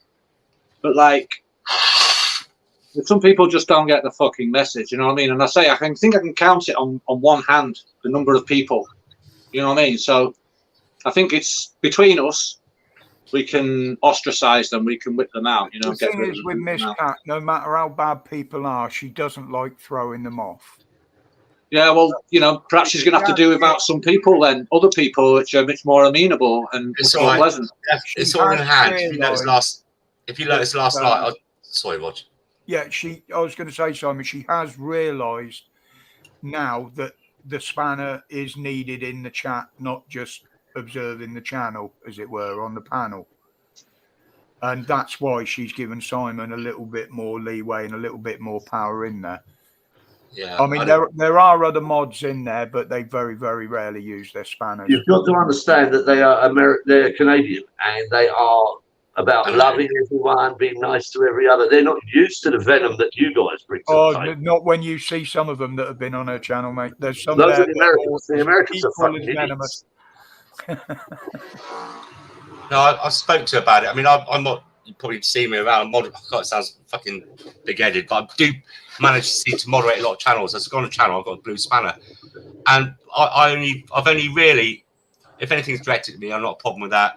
If anyone's directed between two people, I haven't got really a problem with it. When it gets really, when it's targeted and bullying, or the most important thing, if it's going to get the channel strike. If I start seeing someone type in NIG, you know, they get timed out one time. I say, right, do that again, you're off. Yeah, and that's it. I'm quite a lenient moderator, but I did speak to Kat about all this, and because she likes everyone to sort things out. You know, let them argue and let's try and bring them together because she's into love and harmony. So yeah, I think it's noticed last night I was a bit. I'd come out a little bit with a firm hand, and it quietened down. Yeah, it's banter, but it wasn't like the spiteful, vicious stuff. Well, the thing is, she's got bigger quicker than she expected. And you look back through her old video. Well, you can't because she's took them down now. But she'd have like 12 people in there. And now all of a sudden she's coping with 30 plus. 65, 68, yeah, right? Yeah, and half of those are bitching in there. And it's overwhelming for the woman. She doesn't read all the chat because she has trouble with her eyes. So things go on in the chat that she misses and doesn't see. And I think it just overwhelmed her a bit. It's but she'll come through. She's as hard as bloody nails, mate. She'll come through. Oh, guaranteed. Yeah, from what I've seen of her, she will. Yeah. And they're using her platform like what it is, Murph, I tried to bring our two channels back together because I was one-on-one and I couldn't. I'm going to pick sides. I was friends with all of you. You know, Simon, you made your first mistake there. I never try and bring two channels back together. Yeah, I did. I did. I can tell you 6 channels in the UK today that have gone to fucking war with each other. Trevor Court's MC, absolutely average. Absolutely average has been emailing everyone to try and get Trevor Court fucking banged. I'm turning around. I'm watching you all annihilate each other for no reason other than for it's fun. Yeah. Right now, if you turn around and you look at other people and other vloggers that are out there, they're trying to unite the UK. They're trying to get the UK to understand where the problems are. Mm. Yeah. And you fucking idiots are turning around and fighting amongst each other. That's what I was saying. That is what I said to them. I said, look, guys, we got fucked off NHS. We got fucking people coming in on dinghies. We got no homes. We got cost of living, food, and you're all fighting against each other. What's the matter? Yeah. The only people that are going to help each other is us on the YouTube. The only people who are going to fight for the nation of the United Kingdom are the idiots that are fighting on this fucking channel now against each other. Yeah. The only fucking people who are going to fucking make the UK be the UK, the United Kingdom, Celts, Saxons, and Normans. Yep. All right, that's who it is: Celts, Saxons, and Normans. Every other country, Australia. Oh, we have to look after the indigenous people. New Zealand. Oh, we have to look after the indigenous people. America. We have to look after the indigenous people. UK. Indigenous. No, fuck them. Every other country has got a mandate to look after the indigenous people. Yeah. Except the UK and Ireland. Yes. And Scotland and Wales. The UK. I said the UK. We are Celts, we are Normans, we are Saxons. Yes, we had wars. We built castles to stop the wars. We did everything, but we are indigenous. Yeah. I registered a channel. It's called Wise Up. W full stop S full stop E. I've already subscribed. Yeah, have you? I haven't made it go live yet or done anything on it yet. And it stands for Welsh, Irish, Scots, English Unite People. Wise Up. I object to the name. It should be Irish, Welsh. English comes last. No, actually, no. Scotland comes last. England comes second last. Because you're all toss-pots. That'd be a dyslexic channel name then. Yeah. Oh, well, nothing wrong with that. Don't. No, I'm going to be a Nathan on you. I'll do Nathan on you. I'll do a Nathan on you. Don't you stop. You're now affecting my dyslexia. No. Listen. Fuck. You right there, Saul? Yeah, I'm all good, mate. I'm just waiting on the tea. I got about 5 minutes before it's ready, and I got to yank it out of the oven. So, you are a stand-up guy. I like. That's one of the things I like about you. And you're quite calm, and you sit there and you try to be. Like I said, the other night it kind of got a bit. The other night it got kind of weird, didn't it? I wouldn't have known that you was there had you not actually said something to me, in the Discord, right? Yeah. But you could see he was just being a complete asshole, Yeah. No. You're your own man. I was just trying to be right with him, just trying to be cool. But no, he wouldn't have it. He had to come off with these witty comments and all this and talking Tom Dick about everybody else. And I'm thinking, you know what, man, you just need to fucking chill out. Just go rest. You've got a pillow. Go and put your head on it, But no, face down. Everywhere he goes, right, he has to drag something up. And, I've cornered him a couple of times, as you know, and I've asked him directly, please tell us what is your problem. And you just can't get a straight answer out of him. No. It's ever decreasing circles, Yeah. every time. So that's really. I suppose when I with kind of a lose my threat or an patience when insult. it gets to that, because I'm quite a reasonable person. You can stretch me a long way, But when you start taking the piss, I say, listen, dude, man, you need dropping. Get out of it. Go. So I can get a bit frustrated sometimes, Yeah, but when he's a guy is an outright troll and won't admit it,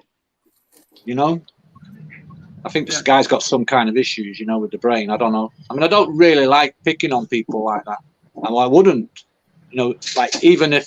I mean, I've got enough on my plate as it is anyway, but to listen to that on top of everything else, it's like Jesus, dude, he's dealing with, It is hard work sometimes because some people have generally got, care in the community, mental health issues. But some people you make an allowance for, but as a tipping point, you think, hang on, mate, you're like 30, you've had lots of advice, and you're still doing it. But again, I'm ex-military, and we have what's called black humour, and we can twist things that you everyone else will go, what the fuck are you laughing about? And we can do it because we're facing things at times. And so my tolerance with idiots is pretty fucking low. Because when you're in an operations field, everyone has to perform. Everyone has to fucking do their thing. So when they come and attack me, I'm going, what? Why? What? For what reason? And then I start the debate, and they can't handle the debate. So then it goes to personal insults. When it goes to personal insults, I just go, fuck it. If you can't ask me a question like that, Paul, I don't live in it, and I can't ride a horse either. What's your name? Just give me your fucking name. It's So I'm talking to Sean, I'm talking to Simon, I'm talking to Roger. I know exactly who I'm talking to. Oh shit! Yeah, the military here, humour. I've got family all in military, and I've got like nephews and stuff that have been in the army, and it's my sense of humour as well because I get it. I'm a bit dry and dark. Yeah, exactly. It is dark. It's dark humour. It's dark humour, but it's not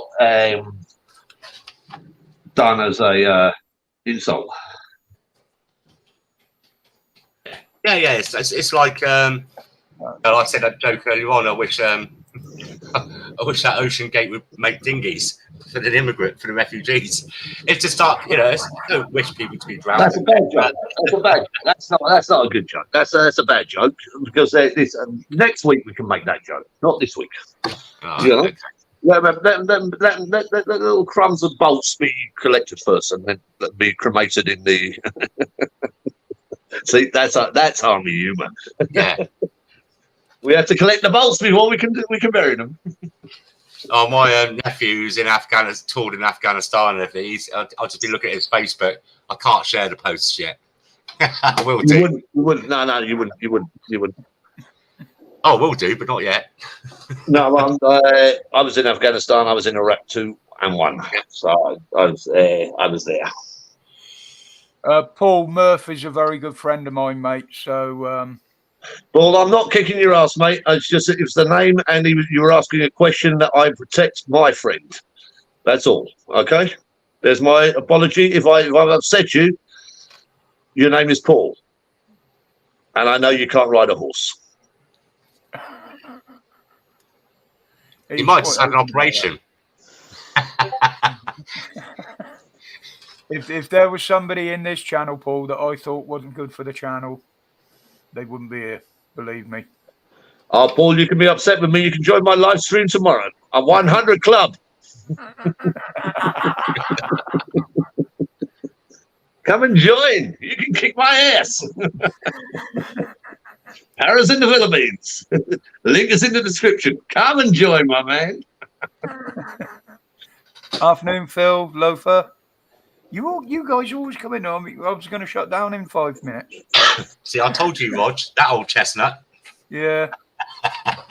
Every time. I got to tonight because if Miss Cat goes live again tonight, I don't want to be sat here halfway through my food and. Yeah. Yeah, no problem. No problem. It's been a pleasure as always. It's been a pleasure as always. Yeah, I better drop down too because Dawn and Stitch, well done. Simon, well done, my man. Oh, thank you. I've got to quickly give her a call. Actually, she must be up by now. and then just to see what time she's going to go live. And then I've got a few things to do in between that as well. So I'm going to jot down. Roger, thank you very much for allowing me up on the panel. Murph, always a pleasure to see you, matey. Always. And Mr. The stand-up guy, Mr. Stoll Goodman, and everyone else in the chat. Thanks, GB UK. Well done, Simon. Have a good night, my man. Bye, Mrs. W. I always save the best till last. I'm such a fucking flirt, aren't I? Well, I'll see you later, guys. You're a tart. All right, take care. 3, 2, 1. God bless you, man. Take care. Yeah, he's literally had a spanner on, God knows how many channels. But he does. Sometimes he'll get involved. Sometimes, most of the time, he'll stay on the fence.